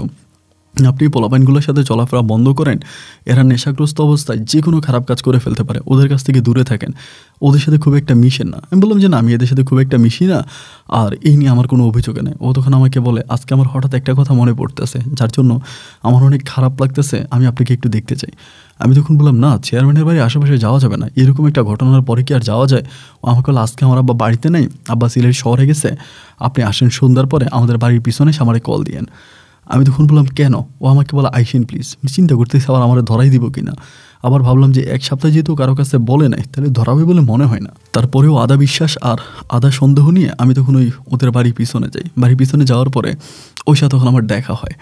অ্যান্ড ও আসে খুব সুন্দর করে সাজুগুজু করে আসে। আইসা আমারে বলতেছে আপনার জন্য আমার একটা গিফট আছে। আমি নিতে চাই না, পরে জোর করে আমাকে একটা ঘড়ি পরাই দিল, হাতে ওয়াচ, অনেক দামি একটা ঘড়ি ছিল। ঘড়িটা পরাই দিয়ে বলতেছে আপনি আমার মাফ করে দেন। মানে হঠাৎ করে আমাকে এরকম আপনি করে বলতেছে, কিন্তু আপনি করে সচরাচর বলতো না। আমি তখন বললাম কেন মাফ করবো কেন, অন্যায়টা কী করছো? আমাকে বলে আপনার মনে আছে আজ থেকে অনেক বছর আগে স্কুলে আমি একদিন আপনারা অপমান করছিলাম, এবং এরপর থেকে আপনি আর কখনো স্কুলে যান নাই। জানেন তখনকার পর থেকে আমার ভিতরে একটা গিল্টি কাজ করতেছিল যে আমি একটা মানুষের শিক্ষা জীবন নষ্ট করে দিলাম। আপনি অনেক মেধাবী ছাত্র ছিলেন, পড়াশোনা করলে কিন্তু অনেক ভালো করতে পারতেন, বাট আমার জন্য আপনার পড়াশোনাটা হলো না। এই জন্য আমার নিজের ভিতরে অনেক রাগ লাগতেছিল, নিজেকে নিজে অনেক বেশি অপরাধ বোধ কাজ করতেছিল। যাই হোক, সব খারাপ দিক থেকেও আমি যে আপনাকে সরি বলতে পারছি এটার জন্য অনেকটা ভালো লাগতেছে। এবং এরপর থেকে আমি আপনাকে মনে মনে অনেক খুঁজতাম, কোনো একটা জায়গায় পেলে আপনার কাছে সরি বলো, আপনার কাছে ক্ষমা চাইবো, কিন্তু এরকম জায়গাটা আমার আর কখনো হয়নি। আর আপনাকে ফোন করে ডেকে সরি বলার মন মানসিকতা আমার মনে জন্মায়নি। যাই হোক, সবশেষ এখন থেকে আপনার সাথে আমার খুব ভালো একটা ফ্রেন্ডশিপ হবে, এবং আমরা অলওয়েজ ফোনে কথা বলবো, কিন্তু প্লিজ আপনি এই ছেলেগুলোর কাছ থেকে একটু দূরে থাকেন। আমি তখন বললাম ঠিক আছে, আমি তো আর ওদের সাথে মিশি না, তুমি যদি বলো ওদের কাছ থেকে দূরে থাকবো, তার সাথে খুব বেশি একটা কথা বলবো না। এরপর থেকে আমি তখন সাদিয়ার সাথে অলওয়েজে মিশতাম, তার সাথে ফোনে কথা বলতাম। এরকম করে কথা বলতে বলতে 1 দিন 2 দিন 3 দিন 4 দিন মাঝে মাঝে ওদের বাড়ির পিছনে গিয়ে ওর সাথে দেখা করতাম, ও আসতাম ওর সাথে দেখা করতাম। এমন করতে করতে আমাদের দুজনের মাঝে মোটামুটি একটা মিষ্টি প্রেমের সম্পর্ক হয়ে গেছে। এবং কে কাকে প্রথম ভালোবাসি বলছে এটা জানি না, বাট দুজনকে অনেক ভালোবেসে ফেলেছি। দুজনের মাঝে মোটামুটি একটা রোমান্টিক সম্পর্ক হয়ে যায়, এবং এই সম্পর্কের সূত্র ধরে আমি তখন সাদিয়াকে ছাড়া কোনো কিছুই বুঝি না। 24টা ঘন্টা শুধু সাদিয়ার জন্য আমার মনটা তখন হানচান করতে থাকতো। একটু একটু করে সাদিয়া আমার মনের অন্দরমহলে খুব সহজভাবে ঢুকে যায়, হয়ে যায় আমার আত্মার আত্মীয়, আমার দেহের অক্সিজেন। এমন করে সাদিয়ার সাথে সম্পর্কটা আমার প্রায় দীর্ঘ 2 বছরের মতো কাটে। এবং 2 বছরে সাদিয়া তখন এইচএসসি পরীক্ষা দেয় কলেজেও পরীক্ষায় ফেল করে, এবং ফেল করার পরে তখনও বাড়িতেই থাকে। চেয়ারম্যান তার মেয়েকে এত আদর করতো, মানে অনেক ভালো ভালো বিয়ের প্রপোজাল আসতো, কিন্তু বিয়ে দিত না। চেয়ারম্যানের কথা হচ্ছে মেয়ে আমার কাছে থাকবে, এবং দেখে শুনে আমি আমার মেয়েটাকে একটা ঘর জামাই বিয়ে দিব, মানে ঘর জামাই একটা ছেলের কাছে বিয়ে দিব, যে ছেলে আমার বাড়িতে থাকবে, থেকে আমার মেয়েকে দেখবে এবং আমাদের সাথে থাকবে, হোক না গরিব তাতে কোনো সমস্যা নেই। এরকম করে চেয়ারম্যান তখন ঘর জামাই ছেলে খুঁজতেছিল। তারপর সাদিয়ার সাথে আমার প্রেমটা তখন খুব গভীরভাবে হয়ে গেছে, খুব গভীর হয়ে যাওয়ার পরে আমি সাদিয়াকে বলতেছিলাম যে সাদিয়া, তোমার আব্বা তো বলতেছে উনি ঘর জামাই খুঁজতেছে, তা আমার ঘর জামাই যেতে কোনো আপত্তি নেই, আমি তোমার বাড়িতে ঘর জামাই থাকবো, তুমি তোমার আব্বার কাছে না হয় আমাদের প্রেমের বিষয়টা বলো। ও তখন আমাকে বলতেছে আমি একটা মেয়ে হয়ে কীভাবে বাবার কাছে প্রেমের কথা বলবো, এবং এটা কি আমার বাবা ভালোভাবে নিবে? হোক না তুমি ঘর জামাই থাকবা, তাহলে তুমি একটা কাজ করো, তুমি তোমার বাবাকে দিয়ে আমার আব্বার কাছে প্রস্তাব পাঠাও, এবং প্রস্তাব পাঠিয়ে তুমি বলো যে তুমি আমাকে ভালোবাসো, আমার আব্বাকে বলো। আমি তখন বললাম হ্যাঁ, এটাও তো আসলে খারাপ না, আমি তোমার বাবাকে দিয়ে বিয়ের প্রস্তাব পাঠাই দিয়ে পারি, যেহেতু আমি ছেলে পক্ষ। এরপরে আমি বিষয়টা তখন আমার বাবাকে একটুখানি জানাইলাম যে আব্বু এই ঘটনা। আর আব্বুকে বলা মাত্র আব্বু তখন তেলে বেগেনে রেগে উঠছে, তুই কি পাগল হয়ে গেছিস? চেয়ারম্যান জীবনে কোনোদিন তার মাইয়ারে তোর কাছে বিয়ে দিব, এটা তুই স্বপ্নেও চিন্তা করবি না, এবং এটা কখনোই সম্ভব না। আমি তখন আব্বারে বললাম যে আব্বা সম্ভব না কেন, মানে অসম্ভবের কি আছে, ও তো আমাকে পছন্দ করে, আমি ওরা পছন্দ করি, তাহলে হবে না কেন? আমার আব্বা বলে না, চেয়ারম্যান কোনোদিন তার মেয়েকে তোর কাছে বিয়ে দিবে না, এটা তুই স্বপ্নেও চিন্তা করিস না। আমি আব্বারে যতই অনুরোধ করলাম যে আপনি অন্তত বিয়ের প্রস্তাবটা নিয়ে চেয়ারম্যানের সাথে একটু কথা বলেন, আপনি চেয়ারম্যানকে জানান। আব্বা আমাকে একটা কথাই বলতেছে যে, "না, আমি কোনোভাবে চেয়ারম্যানের কাছে গিয়ে অন্তত তোর বিয়ের প্রস্তাব দিতে পারব না।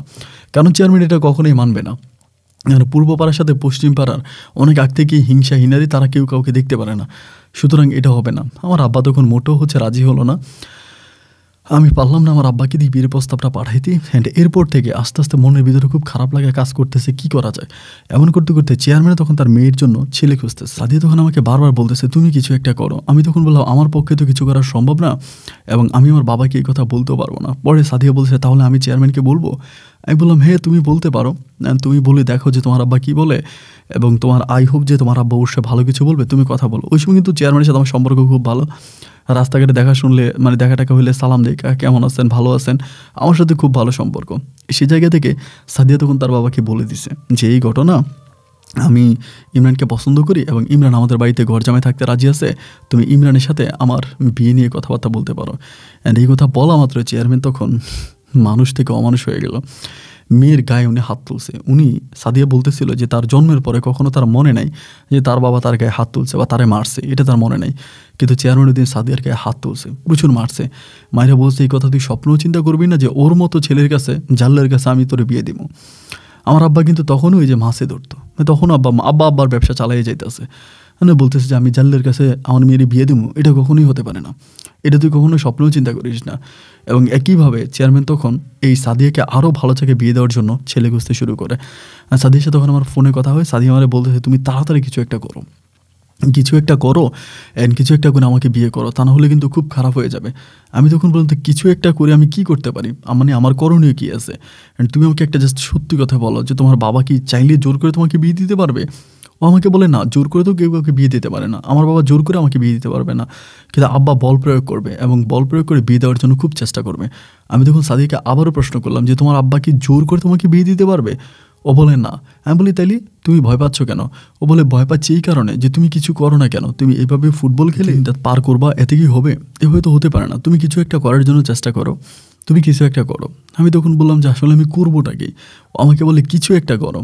তো আমাকে এরকম করে বলার পরে আমি তখন ভাবলাম যে ঠিক আছে, তাহলে আমি কিছু একটা করি। দেন আমি যখন, আমাদের এলাকাতে একটা পর্যটক কেন্দ্র আছে, অনেক নাম করা এলাকা, মানে পর্যটক কেন্দ্রটা, ওখানে বাংলাদেশের বিভিন্ন জায়গা থেকে মানুষজন আসে ঘোরার জন্য। তো সেখানে আমি তখন কী করি, একটা মানে একজনের কাছ থেকে একটা ঘোড়া বাগায় নিই। মানে একজন লোক ছিল, তিনি অনেক বয়স্ক বৃদ্ধ। তিনি তখন তার ঘোড়াটা আমাকে দিয়ে বলল, মানে যা ইনকাম হবে অর্ধেক আমি নিব, অর্ধেক ওনারে দিব, মানে ঘোড়ার জন্য অর্ধেক এবং বাকিটা আমি নিয়ে যাব। এই কথা বলে আমি তখন ওনার কাছ থেকে বাগায় ঘোড়াটা নিলাম। তা ঘোড়াটা নেওয়ার পরে ওখানে অনেক পর্যটকরা আসে, অনেক মেয়েরা আসে, অনেক ছেলেরা আসে, তো ওদেরকে ধরে টরে ঘোড়ার মধ্যে উঠাই দিতে হয়, মানে যেমনটি আসলে প্রতিটা পর্যটক কেন্দ্রে হয়ে থাকে আর কি। তো এমন করে যখন আমি মানে অন্য মেয়েদেরকে ধরে ঘোড়ার মধ্যে উঠিয়ে দিই, এই জিনিসগুলো সাদিয়া মাঝে মাঝে এখানে ঘুরতে আসতো, তো ও দেখতো। আর একদিন ও দেখছে যে এরকম এরকম আমি একটা মেয়ের এভাবে জড়াই ধরে ঘোড়ার মধ্যে উঠাইতে আসি। জিনিসটা দেখার পরে ও তখন প্রচুর রাগ করছে, মানে প্রচণ্ড রাগ করছে আমার উপরে, খুব খারাপ, মানে রেগে গেছে। রেগে গিয়ে আমাকে বলতেছে যে এই ঘোড়ার কাজ না করার জন্য, এটা না করার জন্য, এটা করা ঠিক হবে না, এটা না করার জন্য বলতেছে, এটা তুমি করো না, এটা ভালো না। তাই আমি বললাম যে ঠিক আছে, আমি কী করবো? তাই আমি বললাম যে ঠিক আছে, এখানে তো নৌকা আছে অ্যান্ড পর্যটকরা নৌকা দিয়ে এখানে আসে, তাহলে আমি নৌকা চালাই। ও বলে, "না, নৌকাও চালাইতে পারবো না, তুমি অন্য কিছু করো।" তাই বললাম, তো আমি করবোটা কি? নৌকাও চালাইতে দিবা না, ঘোড়ার কাজও করতে দিবা না, তাই কী করবো? আমার বলে, "তুমি বিদেশে যাও।" তাই আমি বললাম, "বাপরে বাপ, বিদেশ যাও কি মুখের কথা? বিদেশ যেতে অনেক টাকা লাগে, আমি এত টাকা কই পাবো?" ও আমাকে বলে, "টাকা আমি ম্যানেজ করে দিব, বাট তুমি বিদেশ যাবা।" আমি বললাম যে তুমি কয় টাকা ম্যানেজ করবা? বিদেশ যেতে লক্ষ লক্ষ টাকা লাগে। ও বলে, 2 লাখ টাকায় হবে না?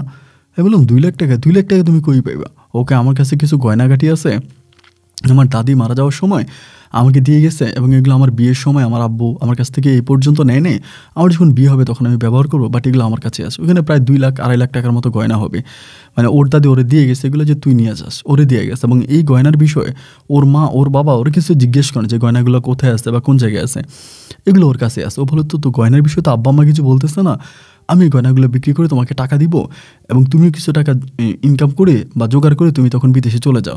বিদেশে অন্তত 1 বছর থাকবা, আমি 1 বছর কষ্ট করে যেমনি পারি আমার আব্বার সাথে যুদ্ধ করে থাকবো, 1 বছর পর এসে আমাকে বিয়ে করবা এবং বিয়ে করার পরে তুমি আবার বিদেশ যাবা, এরপর আমি তোমার আব্বা আমার সাথে থাকবো, কারণ তোমার একটা ইনকামের রাস্তা হবে। তোমার আব্বা এই বয়সে মানে জাল্লের কাজ করে মাছ ধরে তো আর সংসার চালাতে পারবে না এবং এটা তো কখনো সম্ভব না। আর তোমার আব্বাকে যেভাবে হোক এই কাজটা থেকে বিরত রাখতে হবে, এই জাল দিয়ে মাছ ধরার কাজটা বন্ধ করতে হবে, কারণ সত্যই আমার আব্বা একজন প্রাক্তন চেয়ারম্যান ছিল, তো তো মানুষে আমার আব্বারে খারাপ বলবে এটা আমি সহ্য করতে পারবো না, হোক না আমি বাবার এগেনস্টে গিয়ে তোমাকে বিয়ে করতেছি। তো এই জন্য আমার বাবার মান সম্মানের কথা চিন্তা করে হলেও তোমার আব্বার এভাবে মাছ ধরা বন্ধ করে দিতে হবে।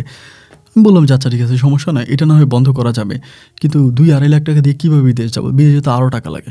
ও আমাকে বলে তুমি কথা বলো না, কথা বলো, কারোর সাথে কথা বলো যে বিদেশ যেতে কত টাকা লাগে।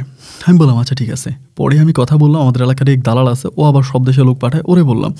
ও আমারে বলতেছে একদম কম টাকার ভিতরে যাওয়া যাবে, একমাত্র ওমান বলে একটা দেশ আছে আরব দেশের ভিতরে, মিডল ইস্টে, ওইটাতে কম টাকায় যাওয়া যাবে, প্রায় 2.5 থেকে 3 লাখ টাকা হইলে ওই দেশে যাওয়া যায়। তাই আমি বললাম যে এত কম টাকায় ওই দেশে গিয়ে আমি কী করবো? ও বলে ভালো ভালো কাজ আছে, তোরে অনেক ভালো একটা কাজ দিব, মাসে 40-50 হাজার টাকা বেতন পাইবি। আমি তখন বললাম তাহলে তো ভালোই, 40-50 হাজার টাকা যদি বেতন পাই, 2.5 লাখ টাকা দিয়ে গেলে তাহলে সমস্যা কী? পরে আমি তখন সাদিয়ারে বললাম যে সাদি এমন এমন ঘটনা, লোক তো একটা পাইছি ওমানে নিয়ে যাবে, বলে কম টাকা মানে লাগবে। ও বলে কত? আমি বললাম যে সব কিছু মিলে হয় 3 লাখ টাকা লাগবে। ও আমাকে বলে আমার কাছে তো গয়নাগাটি আছে, এগুলাকে বিক্রি করে দেওয়া কত হয়। তো আমাকে তখন একদিন আই না আমাকে এই গয়নাগাটিগুলো সবগুলো দেয়, এবং দেওয়ার পর আমি তখন এগুলো বিক্রি করার জন্য দোকানে যাই, এবং 2টা দোকানে কথা বলার পর আমি দেখতে পাই ওখানে প্রায় 3 লাখ টাকার মতো গয়না আছে। ও আমাকে বলছিল হয়তো 2 থেকে 2.5 লাখ টাকার হবে, বাট ওখানে 3 লাখ টাকার মতো গয়না হবে, মানে সব কিছু মিলে 3 লাখ টাকা হতে একটু বেশি হবে। তাই আমি ওর ফোনের মাধ্যমে জানালাম যে সাদি ওখানে 3 লাখ টাকার মতো গয়না হবে, তুমি কী বলো? ও বলে বিক্রি করে ফেলো। আমি বললাম দেখো তোমার দাদির দেওয়া গয়না, কোনো ঝামেলা হবে না তো? ও বলে কিচ্ছু হবে না, তোমার যা বলছে তুমি তাই করো, তুমি বিক্রি করো। পরে 3,08,000 না 9,000 আমার ঠিক মনে নেই, এরকম টাকার ভিতরে গয়নাগুলো বিক্রি করি। গয়নাগুলো বিক্রি করার পর ওই টাকাগুলো তখন আমার কাছে আসে। ও আমাকে বলে তাহলে বিদেশে লাইন দাও। ওই টাকা থেকেই ভাই আমি তখন পাসপোর্ট করি। পাসপোর্ট করার পর আমি তখন বিদেশে লাইন দিয়েছি। আর এদিক দিয়ে কিন্তু চেয়ারম্যান মেয়েরা প্রচুর চাপে রাখছে বিয়ে দেওয়ার জন্য, কিন্তু সাদিয়ার কথাই একটা, ও মরে যাবে কিন্তু বিয়ে বসবে না, ও বিয়ে বসবে না। ও ওর বাবাকে বলে যে আমার ওই ইয়ের সাথেও কোনো সম্পর্ক নাই, ইমরানের সাথেও কোনো সম্পর্ক নাই, ওর সাথে আমার কোনো রকমের সম্পর্ক নাই, বাট আমি বিয়ে করবো না, আমি কাউকে বিয়ে করবো না, আমি এভাবেই থাকবো, আমার বিয়ে করার কোনো ইচ্ছা নেই। ওর বাবা যতই প্রেশার দিতেছে, ও বিয়ে করবে না, ও ওর জায়গায় অনেক স্ট্রং হয়ে আছে। এইভাবে সময়টা কাটতে কাটতে এক পর্যায়ে তখন আমার ভিসা হয়ে গেল। আলহামদুলিল্লাহ আমার ওমানের ভিসা হলো। অ্যান্ড ওমানের ভিসা হওয়ার পর আমি মেডিকেল সব কিছু করে কমপ্লিট দিয়ে আমি তখন ওমানে চলে গেলাম। এবং যাওয়ার আগে আমার আব্বা আমাকে সাদিয়ার ব্যাপারে বললাম, তারাও তখন সাদিয়াকে অ্যাক্টিভেটেড দিল। আর আমার যে ছোটো প্রতিবন্ধী বোনটা আছে ওইটাও তখন প্রায় বিয়ের বয়স পেরিয়ে যাচ্ছে, কিন্তু তো বুদ্ধি প্রতিবন্ধী, তা ওরও বিয়ে আসলে হবে না মনে হয় আর কি, এরকমটা অনেকেই আসে। কিন্তু দেখে আসলে একে তো আমরা গরিব, তারপর আমাদের টাকা পয়সা নাই, অ্যান্ড সর্বদিক থেকেও আবার বুদ্ধি প্রতিবন্ধী, তোরা তো কেউ বিয়ে করবে না। তারপরও মনে হলো বিদেশ গেলে যদি কিছু টাকা পয়সা আমার কাছে হয় তাহলে টাকা টুকা দেওয়া হয়, তো আমি আমার বোনটারে কোনো একটা জায়গায় বিয়ে দিয়ে দেবো, যদি আমার কাছে ওই সময় বিদেশে যাওয়ার পরে কোনো টাকা পয়সা হয়। তো যাই হোক, এবার আমি বিদেশে চলে গেলাম, সো এতে গেলাম ওমানে। বাট ওমানে যাওয়ার পরে আমাকে উনি যেই কাজের কথা বলছে, মূলত আমার কাজ কিন্তু এটা দেয় না, আমার একটা ক্যাটারিং বিষয় দিয়েছে। ক্যাটারিং মানে সাপ্লাই কোম্পানি। ওই কোম্পানি জাস্ট একটা মানে খুলে একটা কোম্পানি খুলে অনেকগুলো লোক বিভিন্ন দেশ থেকে নিয়ে আসছে, এনেও তার কিন্তু কোনো কোম্পানি নেই, অনেকগুলো লোক আনছে। আনার পরে এই লোকগুলোকে কোম্পানির নামের উপরে রাখা বিভিন্ন মানে লোকের কাছে সাপ্লাইয়ের উপরে দিত। ধরেন আমার কোনো একটা লোকের কাছে দিছে, আমার মাস শেষে বেতন হবে 50,000 টাকা বাংলাদেশি টাকায়, সে আমাকে দিবে 20,000, সে 30,000 টাকা নিয়ে যাবে, 30,000 টাকা ও নিজে নিয়ে যায়। এই দিয়ে তখন আমি ওমানে গিয়ে সাপ্লাই কোম্পানিতে পড়লাম। তো বিভিন্ন জায়গায়, যেমন আলখয়ের বলে একটা জায়গা আছে, ওইখানেও আপনার অনেক বড় মার্কেট আছে, সুপার মার্কেট, ওইগুলোতে কাজ করতাম। তারপরে হিল সহ অনেক জায়গাগুলোতে, মাসকাটের বিভিন্ন জায়গাতে আমি তখন কাজ করতাম। সাপ্লাই কোম্পানিতে কাজ করতাম, অনেক কম টাকা বেতন পাইতাম। দেখা যায় মানে যে টাকা বেতন পাইতাম ওই টাকা নিজে খেয়ে পরে আমি সাদিয়ার জন্য কোনো টাকা বাড়াতে পারতাম না, পরিবারের জন্য টাকা বাড়াতে পারতাম না। খুব কষ্টের মধ্যে পড়ে গেছিলাম, সংসারও ঠিকমতো চালাইতে পারি না, বাড়িতেও টাকা পয়সা পাঠাইতে পারি না, প্রচুর অভাব অনটন। এই অবস্থার ভিতরে মানে তখন হঠাৎ করে কিছু লোক বলতেছিল, আমি একদিন আল হিল বলে একটা জায়গা আছে মাসকাটে ওমানে, মানে ওমানের শহর মাসকাটে, ওই আল হিলে আমি তখন কাজ করতেছি। তো ওইখানে একটা বাঙালি ভাইয়ের লোকে পরিচয় হয়, তিনি কিন্তু তার কোনো কাগজপত্র নাই, কোনো ভিসা নাই, কিন্তু ভাই তার টাকার অভাব নাই, নিজে অনেক দামি একটা গাড়ি চালায় এবং আমাদের এখানে অনেক টাকা পয়সা সে ইনকাম করতেছে। তাহলে জিজ্ঞেস করলাম ভাই আপনি করেন কি? উনি বলে আমি রাতের কাম করি। রাতের কাম কি চুরি করেন নাকি? বলে না চুরি না, আমি মাছ ধরি। কোথায়? উনি বলে সাগরে। ওই 70 দিন চলে যায়, সাগরে মাছ ধরি সারা রাত এবং সারাদিন ঘুমাই, এখানে অনেক বেশি টাকা ইনকাম। আমি তখন বললাম কী বলেন, সাগরে মাছ ধরেন, তাহলে তো ভালোই। আর একদিন বললাম যে ভাই আমার একদিন নিবেন? উনি বলে তুমি তো কোম্পানির কাজ করো। আমি বললাম ভাই শুক্রবারে তো কোম্পানির কাজ বন্ধ, মানে বৃহস্পতিবারে রাতে যাবো। পরে বলে ঠিক আছে যাইও। পরে বৃহস্পতিবার ওনার সাথে যাই সাগরের কামে। আমি ওই দিন ওমানের রিয়ালে প্রায় 10 শিলা মতো উনি আমার দেয়। কাম কিন্তু অনেক বেশি না, মানে মাহিষ দরিয়ার মধ্যে যায়, ওখানে গিয়ে তারা মাছ ধরে আর কি, জাল দিয়ে মাছ ধরে। তা আমাদের গ্রামের যেরকম করে মাছ ধরতো ওরকম করে মাছ ধরে। আবার আমি তো মাছ ধরার কৌশল অনেক ভালো জানি, যেহেতু আমি আমার আব্বা এই পেশার সাথে জড়িত ছিল, আমিও আব্বার সাথে অনেক মাছ টাছ ধরছি, তো আমি জানি। পরে আমি খুব ভালো মাছ ধরতেছি, ধরার পরে ওই আরবিটা তখন আমার বলতেছে, উমানি একজন আরবি ছিল, তিনি আমার বলতেছে যে হাম্মেদ তুই কী কাজ করিস ওইখানে, তুই আমার লগে চলে আয়, তোর আমি অনেক টাকা বেতন দিব, কিন্তু অবৈধ হয়ে যেতে হবে, কোনো কাগজপত্র ডকুমেন্ট থাকবে না, সাগরে মাছ ধরবি, অনেক টাকা বেতন পাবি। আমি তখন বললাম তাহলে তো ভালোই হয়, আমি আর ওইদিকে গেলাম না, ওইদিকে গেলে যে টাকা ইনকাম করি মানে 15 দিনে এখানে আমি মানে কথার কথা 5 দিনে যেই পরিমাণে টাকা ইনকাম করি ওই নিয়ে 1 মাসেও পারি না, তাহলে আমি এখানে ভালো, আমার বিষয় টিসা দিয়ে কী হবে, আমার টাকার দরকার, আমার সাদিয়ার বিয়ে করা লাগবো, আমার ইনকামের দরকার, তাহলে আমি মানে বাড়িতে যাইতে হবো, কিছু একটা করতে হবো, আসছি অনেক মাস হয়ে গেল এখনও কোনো কিছু করতে পারি নাই। পরে আমি তখন এই সব কিছু ঠিক করে তখন আরবির সাথে কথাবার্তা বইলা আমি তখন এই মানে ইয়েতে নেমে গেলাম, দরিয়াতে নেমে ওদের সাথে মাছ ধরতেছি। ভাই 1 মাসে অনেক টাকা ইনকাম করছে, প্রায় বাংলাদেশি টাকায় প্রায় 60 থেকে 65 হাজার টাকার মতো ইনকাম হয়েছে। তা 60-65 হাজার টাকা আমি 1 মাসে ইনকাম করছি, আমার জীবনে খুশির খবর তো আর কিছু হতে পারে না। দেন আমি তখন 30 থেকে 35 হাজার টাকার আমি শপিং করে ফেলছি, এবং এই সব শপিংয়ের ভিতরে ধরেন গয়নাঘাটি তো কিনতে পারি না, গয়নাঘাটির টাকা তো আর আমার কাছে নাই, বাট ধরেন কাপড় এটা ওইটা মানে সাদিয়ারে বিয়ে করলে বিয়ের যেসব জিনিস আর কি, তো বিয়ের এসব জিনিস আমি তখন সাদিয়ার জন্য পাঠাইছি, আমাদের এলাকার লোকের মাধ্যমে সাদিয়ার জন্য পাঠাইছি, প্রথম মাসের বেতন পাইয়েই কিন্তু কিনছি, কিনা সাদিয়ার জন্য পাঠাইলাম, এবং ও এগুলা পাই অত্যন্ত খুশি, আমার মোবাইলে কল দিয়া বললো যে তোমার সব কিছু পাইছি, আলহামদুলিল্লাহ অনেক ভালো।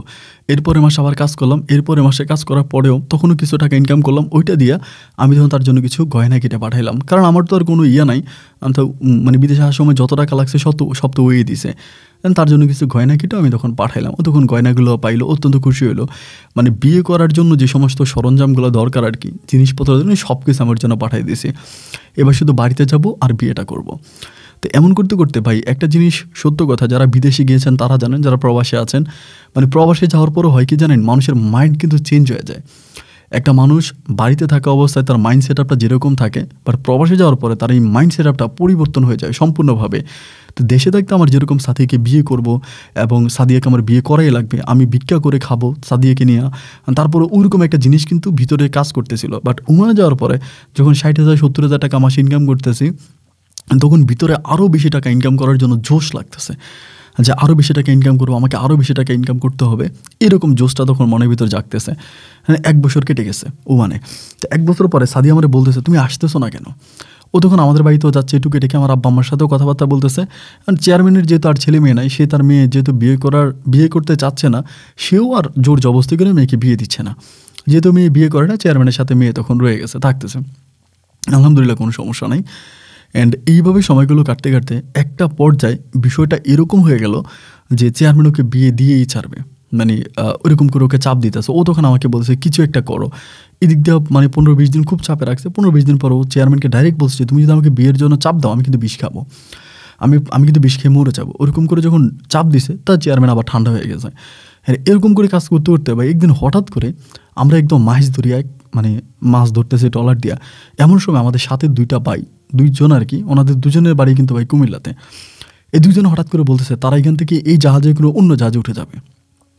তাই অন্য জাহাজে কেন উঠবা, বলে অন্য জাহাজ উঠবো, অন্য জাহাজে করে আমরা তুর্কি চলে যাব, ইরান দিয়ে তুর্কি চলে যাব, এবং তুর্কি থেকে আমরা ইটালি চলে যাব। এই 2টা দেশি ভাই কিন্তু নতুন, মানে তারা এরকম যে কয়েকদিন ধরে আমাদের সাথে মাছ ধরতে আসছে। তো এখন বুঝতে পারলাম যে তারা আসলে দরিয়ায় মাছ ধরার জন্য আসে নাই, তারা এই পানিপথে এই দেশ ত্যাগ করার জন্য তারা আসছে।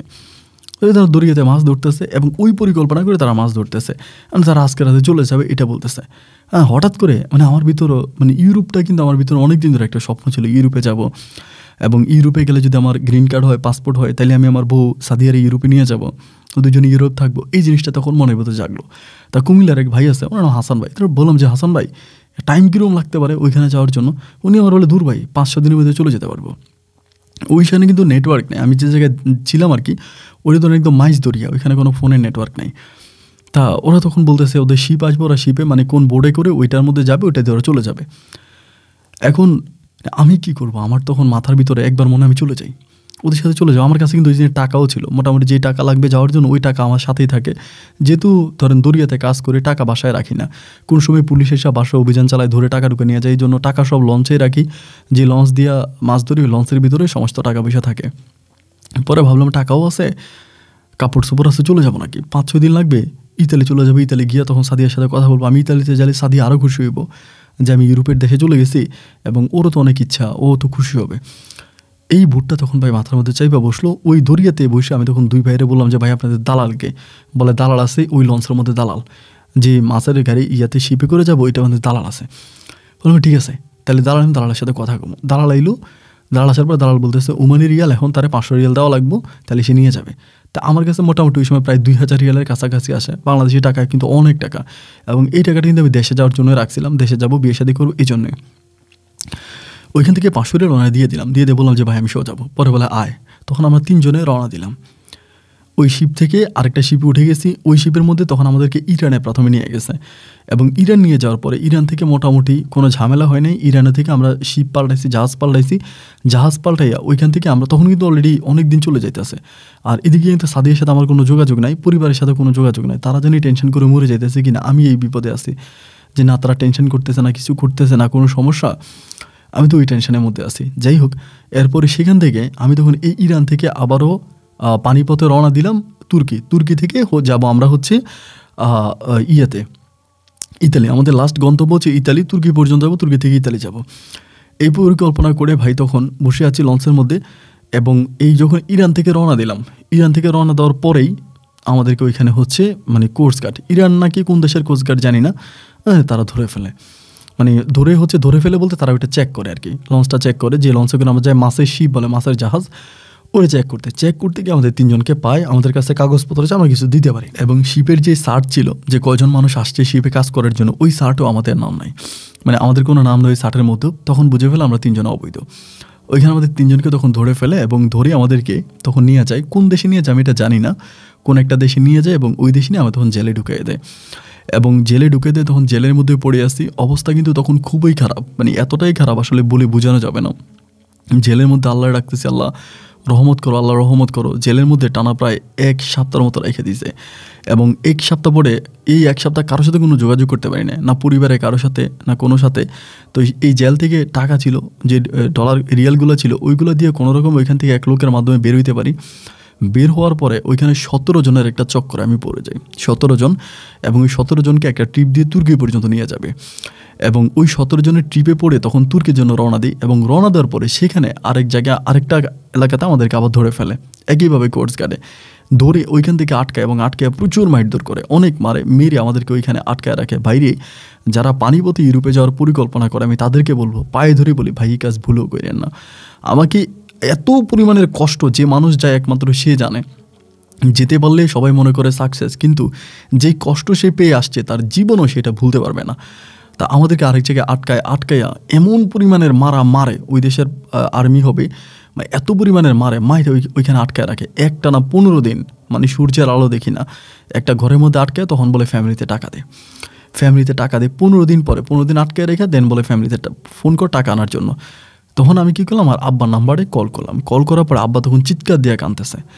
আমি বললাম আব্বা কী হয়েছে? আমার বলতেছে তুই কই? আমি বললাম যে আব্বা এমন ঘটনা এটা। আব্বা বলতে স্যার তোর মা তো অ্যাক্সিডেন্ট করছে,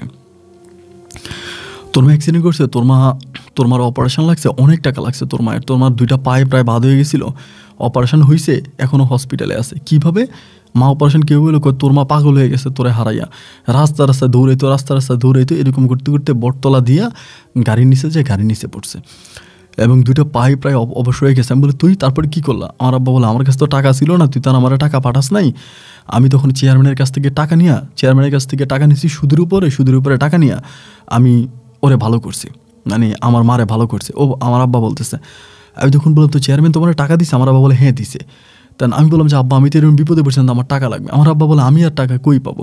আমি বলি যেমনি পারেন আপনি আমার টাকা ম্যানেজ করে দেন, নাহলে কিন্তু আমার মাইরে ফেলবো। আমার আব্বা বলে কত? আমি বললাম 2 লাখ টাকা দিলে এখান থেকে ছাড়া যাবে, বাংলাদেশি টাকা। আমার আব্বা বলে আমি এখন কই পাবো টাকা? আমি বলে আপনি জানেন আপনি কই টাকা পাবেন।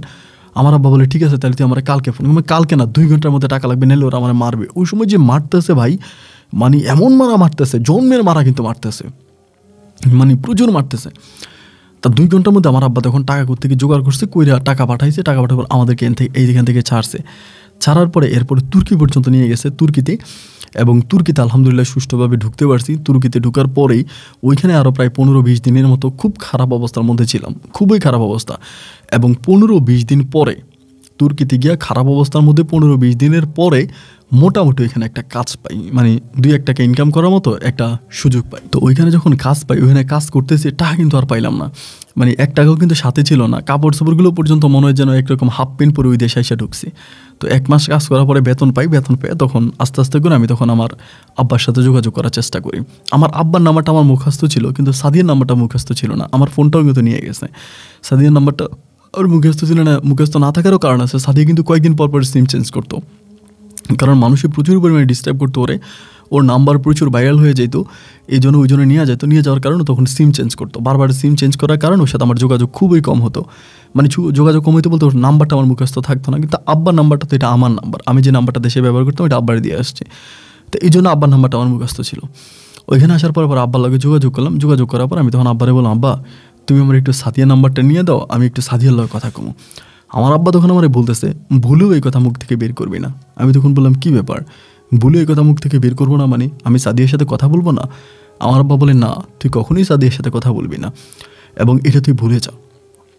আমি তখন বললাম, আব্বা এটা কী ধরনের কথা বলো, মানে ভুলে যাবো মানে? আমার আব্বা বলে, তো ভুলবি না তো কী করবি, ভুলবি না তো কী করবি? আমি তখন বললাম, কী হয়েছে আব্বা, তুমি এরকম করে কথা বলতেছো কেন? সাদিয়ার কি বিয়ে হয়ে গেছে? আমার আব্বা বলে, না সাদিয়ার বিয়েও হয় নাই, কিন্তু তুই এই যে আমারে কল দিছস, আমারই খালি কল দিবি, আমাদের এলাকার আর কাউরে কল দিবি না, কোনোদিনই দিবি না। আমার কসম লাগে তোরে, তুই আমার সন্তান, তোরে আমি কসম দিয়ে বলতেছি, যদি আমাদের সুখ শান্তি চাস, ভালো চাস, তাহলে তুই কোনোদিন কাউরে কল দিস না। আমি তখন বললাম, আব্বা মানে এটার কারণ কি, তুমি তো আমারে বলবা।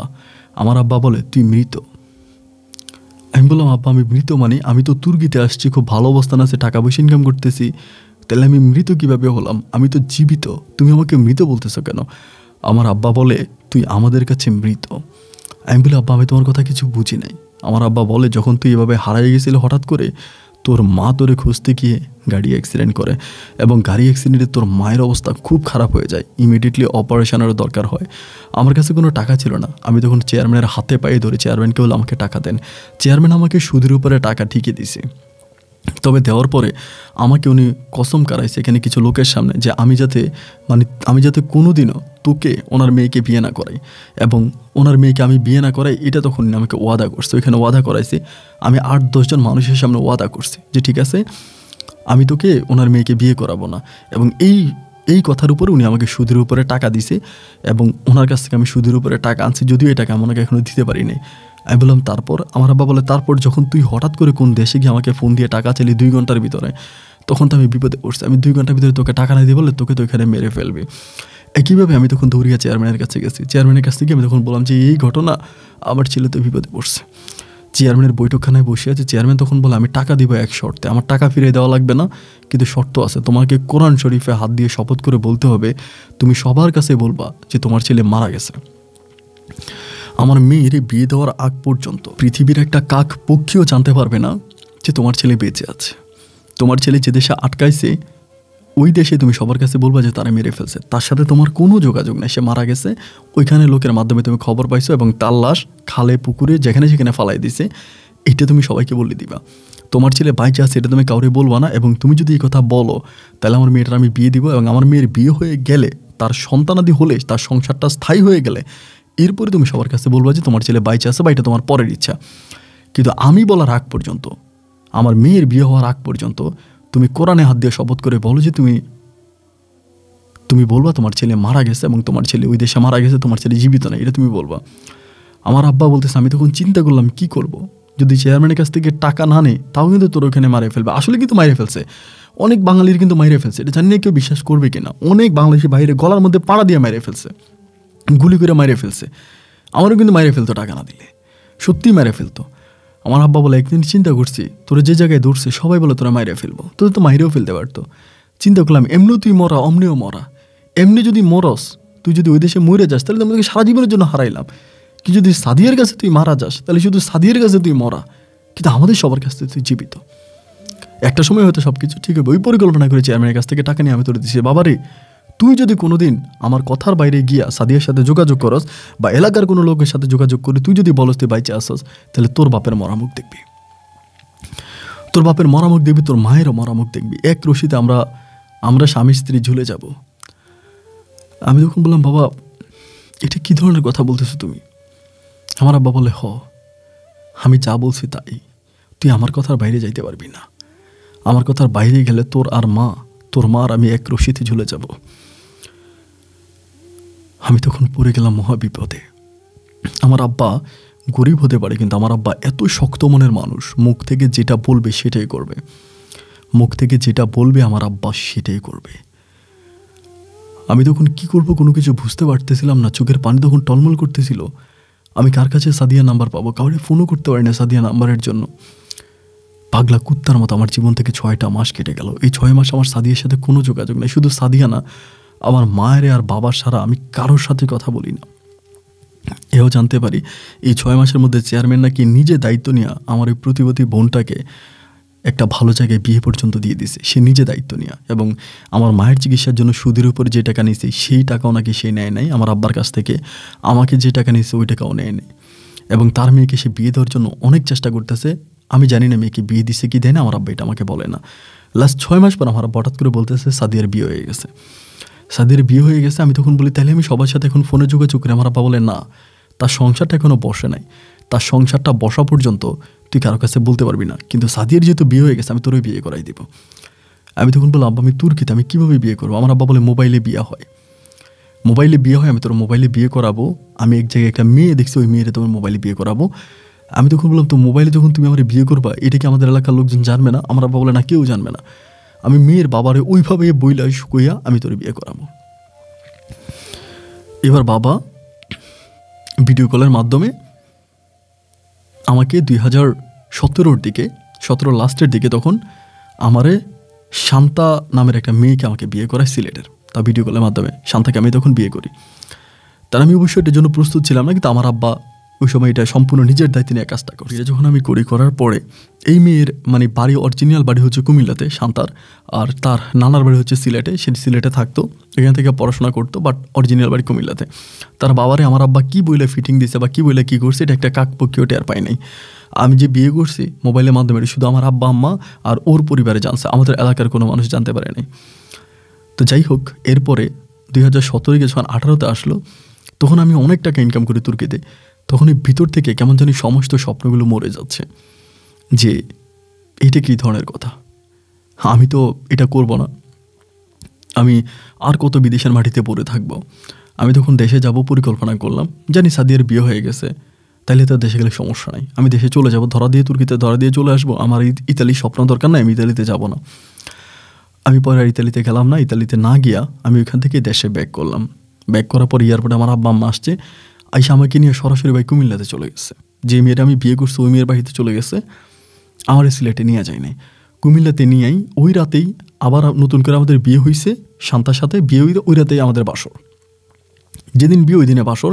এবং আমি যেদিন ইয়ে থেকে আপনার তুর্কি থেকে ব্যাক করছি, তার্কি থেকে ব্যাক করছি, ওই দিনে বাসরও হইল। বাসর হওয়ার পরে আমার আব্বা বলে তুই কারোর সাথে যোগাযোগ করতে পারবি না এলাকাতে। তাই আমি আর একবার মানে দেশে আসছি, এটা তো আর মেনে নেওয়া যায় না। তাই 18 ঘটনা আমি আস্তে আস্তে যোগাযোগ করতে শুরু করি। কিন্তু যোগাযোগ করে যেটা জানতে পারি যে আমার আব্বা আসলে আমাকে মিথ্যে বলছে। সাদিয়া কিন্তু এখনও বিয়ে বসে নাই, সাদিয়া বিয়ে বসে নাই। সাদিয়াকে অনেক জায়গায় বিয়ে দেওয়ার চেষ্টা করছে, কিন্তু বিয়ে বসে নাই। এবং এও জানতে পারি ও সবার কাছে নাকি একটা কথাই বলে যে ইমরান মরে নাই, ইমরান বাইচে আছে এবং আমি ইমরানকে একদিন পাবো, আমার ইমরান আমার কাছে আসবে। এইভাবে কিছুদিন পরে তখন চেয়ারম্যানের বিষয়টা জানতে পারছে যে আমি দেশে আসছি, বিয়ে করছি। আমি এলাকার লোকজনের কাছে জানাজানি করাইতে আসি। আমি সেজনকে ফোন দিচ্ছি, আমার আব্বার ধমকা ধমে। আমার আব্বা বলে আমি কী করবো, আমি তো অনেক বছর পর্যন্ত আমার ছেলেরে সবার কাছে মৃত্যুয়ে রাখলাম, কিন্তু এতগুলো বছর আপনি তো আপনার মেয়েরই বিয়ে দিতে পারেন নাই। এখন আপনি আপনার মেয়েরই বিয়ে দিতে পারেন নাই, এটা কি আমার অপরাধ? আমি কি আমার ছেলের সারা জীবনে মৃত রাখবো? আমি কি আমার ছেলের সারা জীবন আপনাদের কাছে মৃত রাখবো, সবার কাছে মৃত রাখবো? এটা কীভাবে সম্ভব? আমার ছেলে দেশে আসছে, আমি তো তারা আমার বাড়িতেও একটা বার আনি নেই, যাতে আপনারা কোনো ঝামেলা না করেন, জানতে না পারেন। এই জন্য কুমিল্লা বিয়ে করাইছি, কুমিল্লায় আমার ছেলে আছে, আমার ছেলে আজও বাড়িতেও আসে না, ওইখানেই থাকে। এরকম করতে করতে শাকিল নামের আমার এক বন্ধু আছে আমাদের এলাকারই, ওর সাথে যোগাযোগ করে ওর এই বিষয়গুলো বলি। ও তখন সাদিয়ারে জানায় যে এই ঘটনা, ইমরান তো দেশে আসছে এমনি এমনি। সাদিয়া নাকি ওরে কিচ্ছু বলে না, মানে ইমরানে বলে আমার সাথে দেখা করতে এই সেই কোনো কিছু বলে না। কিছুদিন পরে আমি তখন বাড়িতেও টাকা পয়সা পাঠাই, মোটামুটি আমার আব্বা তখন আমাকে বাড়িতে নিয়ে যায় বউ নিয়ে। তা আবার 1 বছর পরে, কিছুদিন বলতে 1 বছর পরে তখন আমার বউ কিন্তু বাচ্চা কনসেপ্ট করছে শান্তা। বাচ্চা কনসেপ্ট করে নিয়ে যায়। এরই মাঝে আরেকটা ঘটনা আছে, আমি সাদিয়া নাম্বারে অনেকবার পর্যন্ত ট্রাই করি, কল করি, আমি রিসিভ করে একদিন, জাস্ট রিসিভ করে আমাকে বলে যে তুমি কে বলছো? আমি বললাম ইমরান। বলে জীবিত ইমরান না মৃত ইমরান? আমি বললাম আমি জীবিত ইমরান। বললাম তো জীবিত ইমরানকে চিনি না, আমি মৃত ইমরানকে চিনি, যদি তুমি মৃত ইমরান হইতে তা আমি তোমার সাথে কথা বলতাম। এগুলো বলো, ফোনটা কেটে দেয়। এরপরে যতবার ওরা কল দিচ্ছে আর কল ধরে নেই। কিন্তু আমি যে বিয়ে করছি, আমার বউ, বাচ্চা কনসেপ্টগুলো সবও জানতে পারছি, কিন্তু সবও জানে। তেন 19 ফেব্রুয়ারিতে আমার একটা কন্যা সন্তান হয়। তখন আমি বাড়িতে, মানে আমাদের সিলেটে। সাদিয়ার সাথে আমার দেখানো, ঘর থেকে বেরোয় না, একদম 24 ঘন্টা ঘরের মধ্যে বসে থাকে। এরপরে 20 করোনা হয়, আর করোনার মধ্যে আমার একটা ছেলে সন্তান হয়, এবং 21 দিকে আমার একটা কন্যা সন্তান হয়। আমার 2টা মেয়ে, একটা ছেলে। এখন প্রশ্ন হচ্ছে, এতগুলো বছর, প্রায় 6টা বছরের মতো কাটছে, 6 বছরে চেয়ারম্যান তার সর্বোচ্চ দিয়ে চেষ্টা করে সাদিয়ার বিয়ে দিতে পারে নাই। ও বিয়ে বসে নাই। ওর সাথে আমার বেশ কয়েকবার দেখা হয়েছে, যেখানেই দেখা হইতো ওর পা পর্যন্ত আমি একদিন চাই পাচ্ছি, সাদিয়া তুই বিয়ে কর, তুমি যদি বিয়ে কর আমি নিজেরে সান্ত্বনা দিতে পারবো, আমার নিজের ভিতরে যে কষ্টটা লুকিয়ে আছে, কষ্টটা থেকে আমি মুক্তি পাবো, তুমি বিয়েটা কর। আমাকে বলে না, আমি তো বিয়ে করবো না, আমার ইমরান আসবে, আমার ইমরান এসে আমাকে বিয়ে করবে। আমি বিয়ে কেন করবো? আমার ইমরান তো দেশে আসবে, ও আমার জন্য কাপড় পাঠাইছে, আমার জন্য এটা পাঠাইছে, ওইটা পাঠাইছে, দেশে আসবে, আমাকে বিয়ে করবে। আমি তখন বললাম, আমি তোমার সামনে ইমরান দাঁড়িয়ে আছি। ও বলে না, তুমি তো ইমরান না, তুমি হচ্ছে শান্তার হাজব্যান্ড। আমার ইমরান তো শুধু, আমারও তো শান্তার হাজব্যান্ড না। আমি বললাম, তুমি কেন পাগলামি করছো? বলে কে বলে আমি পাগলামি করছি? যখন সবাই বলল ইমরান মারা গেছে, তখন আমি সাদিয়া শুধু বলছি না, আমার ইমরান বেঁচে আছে। আজও বলছি আমার ইমরান বেঁচে আছে। আমার ইমরান যেদিন আমার কাছে আসবে, সেদিন আমি তাকে বিয়ে করব। আমি বললাম, দেখো, আমার তো শান্তার সাথে বিয়ে হয়েছে, আমার ফ্যামিলি হয়ে গেছে, আমি তো আর ওদেরকে ছাড়তে পারবো না, আমি তোমারও বিয়ে করব, তুমি চলো, তুমিও সংসার করবে, শান্তাও সংসার করবো। বলে না, আমার ইমরান শুধু আমারও সন্তান না।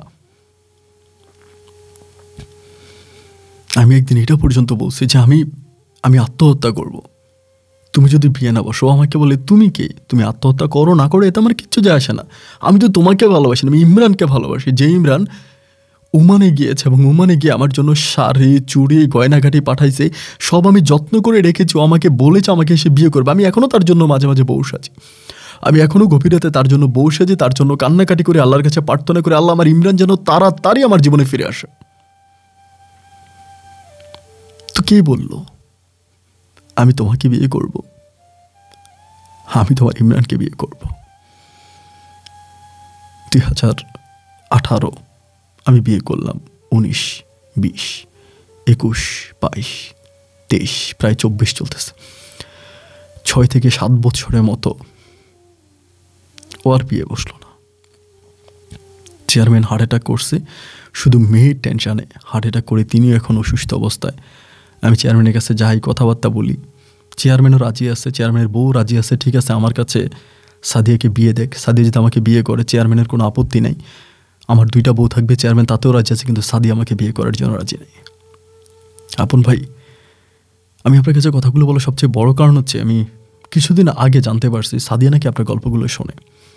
আমাদের এলাকার একটা মেয়ের মাধ্যমে জানতে পারছি আপনার গল্প নাকি সে রাত দিন 24 ঘন্টা আপনার গল্পগুলো শোনে। এবং আপনার কাছে অনুরোধ থাকবে, যেহেতু আপনার গল্পগুলো শোনে, আমি ওর ফোন নাম্বারটা আপনাকে দিলাম, যদি পারেন তার সাথে একটু যোগাযোগ করেন এবং তাকে বুঝিয়ে বলেন যেন সে বিয়ে বসে। সে যদি বিয়ে না বসে, তাহলে আমি কখনো নিজেকে ক্ষমা করতে পারবো না। আমার পক্ষে নিজেকে ক্ষমা করা কোনো অবস্থায় সম্ভব হবে না।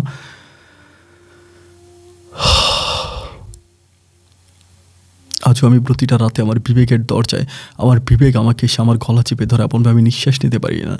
আপনার কাছে অনুরোধ করে বলবো, আপনি একটু সাদিকে বুঝিয়ে বলানো যাতে বিয়েটা করো। বিয়েটা করলে আমি শান্তি মতো আমার বউটারে বুকে পর্যন্ত নিতে পারবো। এখন আমার বউরে বুকে নিলে আমার চোখে সাদিয়ার জন্য পানি আসে।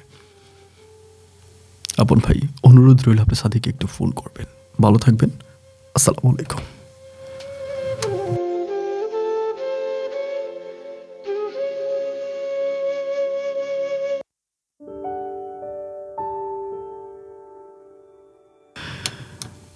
বলেন, তারপরে কি আপনারা বলবেন যে ভালোবাসা মানেই মিথ্যা, ভালোবাসা মানেই প্রতারণা?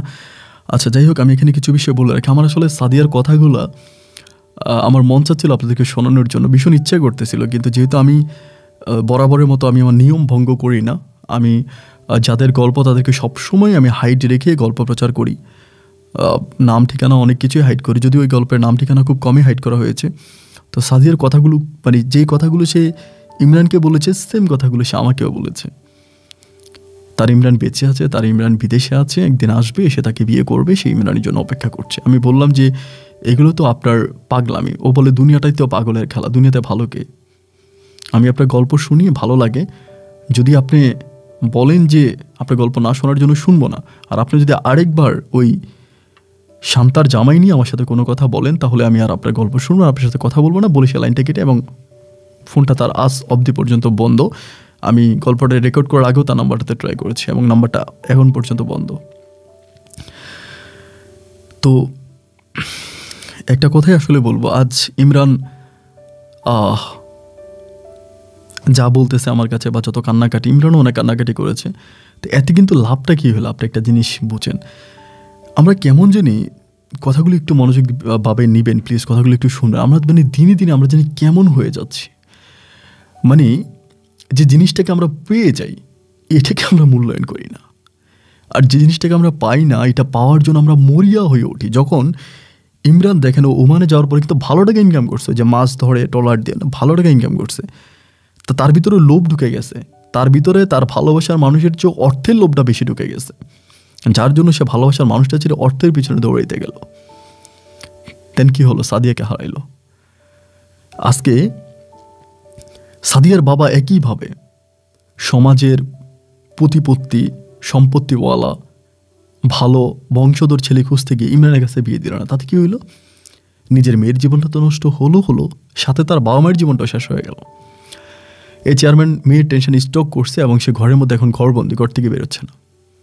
এখন বলে যে ইমরান তুমি একটা বিয়ে করছো, তোমার বউ আছে, তাও সমস্যা নেই, আমার মেয়েটাকে তুমি বিয়ে করো। আরে বেটা, কয়েকদিন আগে তো এই ইমরানে বিয়ের প্রস্তাব পাঠাচ্ছিল, কই তখন তো দিল না।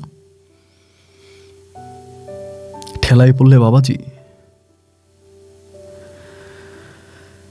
এই গল্পের মাঝে ইমরানেরও দোষ আছে, এবং বরাবরের মতো সবচেয়ে বেশি দোষ হচ্ছে মুকবুল চেয়ারম্যানের, যদিও নামটা আমাদের ছদ্মনাম দেওয়া, ওনার নাম আরেকটা, ওই মুকবুল চেয়ারম্যানের দোষ। এবং সবশেষ ইমরানের দোষ আছে। ইমরান বুঝতে পারছে তার বাবা সহজ সরল টাইপের মানুষ, শপথ করে আনুক, যেভাবেই আনুক, তার কোনো না কোনোভাবে সাদিয়ার সাথে যোগাযোগ করা দরকার ছিল, এবং সাদিয়াকে তখনই বিষয়টা বোঝানো দরকার যে সাদিয়া ঘটনা এটা। সে কিন্তু বাবা মরে যাবে, মা মরে যাবে, এগুলোর দিকে তাকে কিন্তু ইমরান, আমি সত্যিকার অর্থে বলতে মানে বাধ্য হচ্ছে যে ইমরান আসলেই মূলত সাদিয়াকে ভালোবাসে নাই। ভালো যদি বাসতো সেই ভুলগুলো করতো না, ভালো যদি বাসতো এই ভুলগুলো সে করতো না, এবং তার ভুলের মাসল আজকে হয়তো সে দিচ্ছে না, সাদিয়া এবং সাদিয়ার পরিবার দিয়ে যাচ্ছে। তো সাদিয়া যেহেতু আমার কথা তখনও শুনিনি, আমি জানি না এখনও শুনবে কিনা। সাদিয়াকে একটা কথাই বলবো যে দেখেন, এখন আমার গড়িত সময় রাত 9:17 আমার এখানকার টাইম। তো সে জায়গা থেকে এই যে 9:17 কিন্তু এই সময় কিন্তু অনেক মানুষ মারা গেছে, আবার অনেক মানুষ দুনিয়াতেও আসছে। এই টাইমটাতে কারো ব্রেকআপ হয়েছে, কারো নতুন করে রিলেশন হয়েছে। এই টাইমটাতে কেউ মৃত্যু শয্যায় আছে, কিছুক্ষণের মধ্যে মারা যাবে, আবার কেউ কোনো মা কীভাবে হাসি দিচ্ছে যে তার পেট থেকে নতুন সন্তান বেরোবে। এই সময় কেউ ভালোবাসার মানুষের জন্য চিৎকার করে কাঁদছে, এই সময় কেউ ভালোবাসার মানুষকে বুকে জড়িয়ে ধরে ঘুমাচ্ছে। দিস ইজ ওয়ার্ল্ড, এটা দুনিয়া ভাই, এবং এটাই বাস্তব। দিনের পরে রাত আসে, রাতের পরে দিন আসে, সুখের পরে দুঃখ আসে, দুঃখের পরে সুখ আসে। আপনি রাতটাকে কেন রাত বানিয়ে আছেন? আপনি দেখেন সকালে সূর্য উঠেছে, চোখের সানগ্লাস খোলেন, আপনি যে সানগ্লাস পরে আছেন এটা দিয়ে দিন রাত আপনি সমান দেখছেন।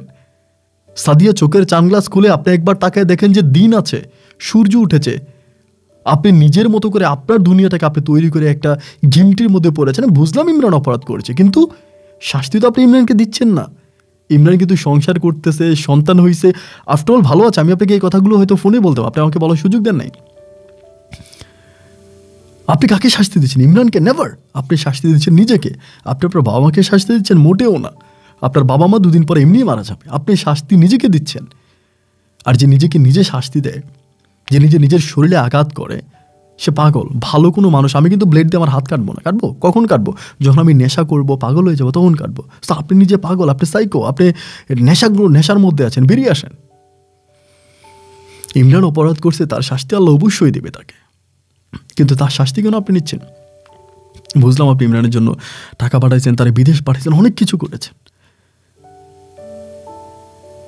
তাহলে প্রতিশোধ ইমরানের উপরে নেন। চোখে আঙ্গুল দিয়ে ইমরানকে দেখায় দেন যে দেখ আমিও পারি।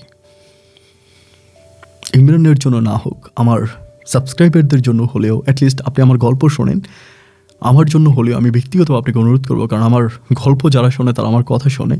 আমার এক একটা সাবস্ক্রাইবার আমার এক একটা হীরার টুকরা, ওরা আর জাপানকে অনেক বিশ্বাস করে, ভালোবাসে। যদি বিশ্বাস আর ভালো না বাসতো তাহলে যে মানুষটাকে দেখলো না, যে মানুষটার সম্বন্ধে জানলো না, সেই মানুষটার 1 ঘন্টা 1.5 ঘন্টার গল্প আমার মুখ থেকে শুনে সেই গল্পটাকে বিশ্বাস করে।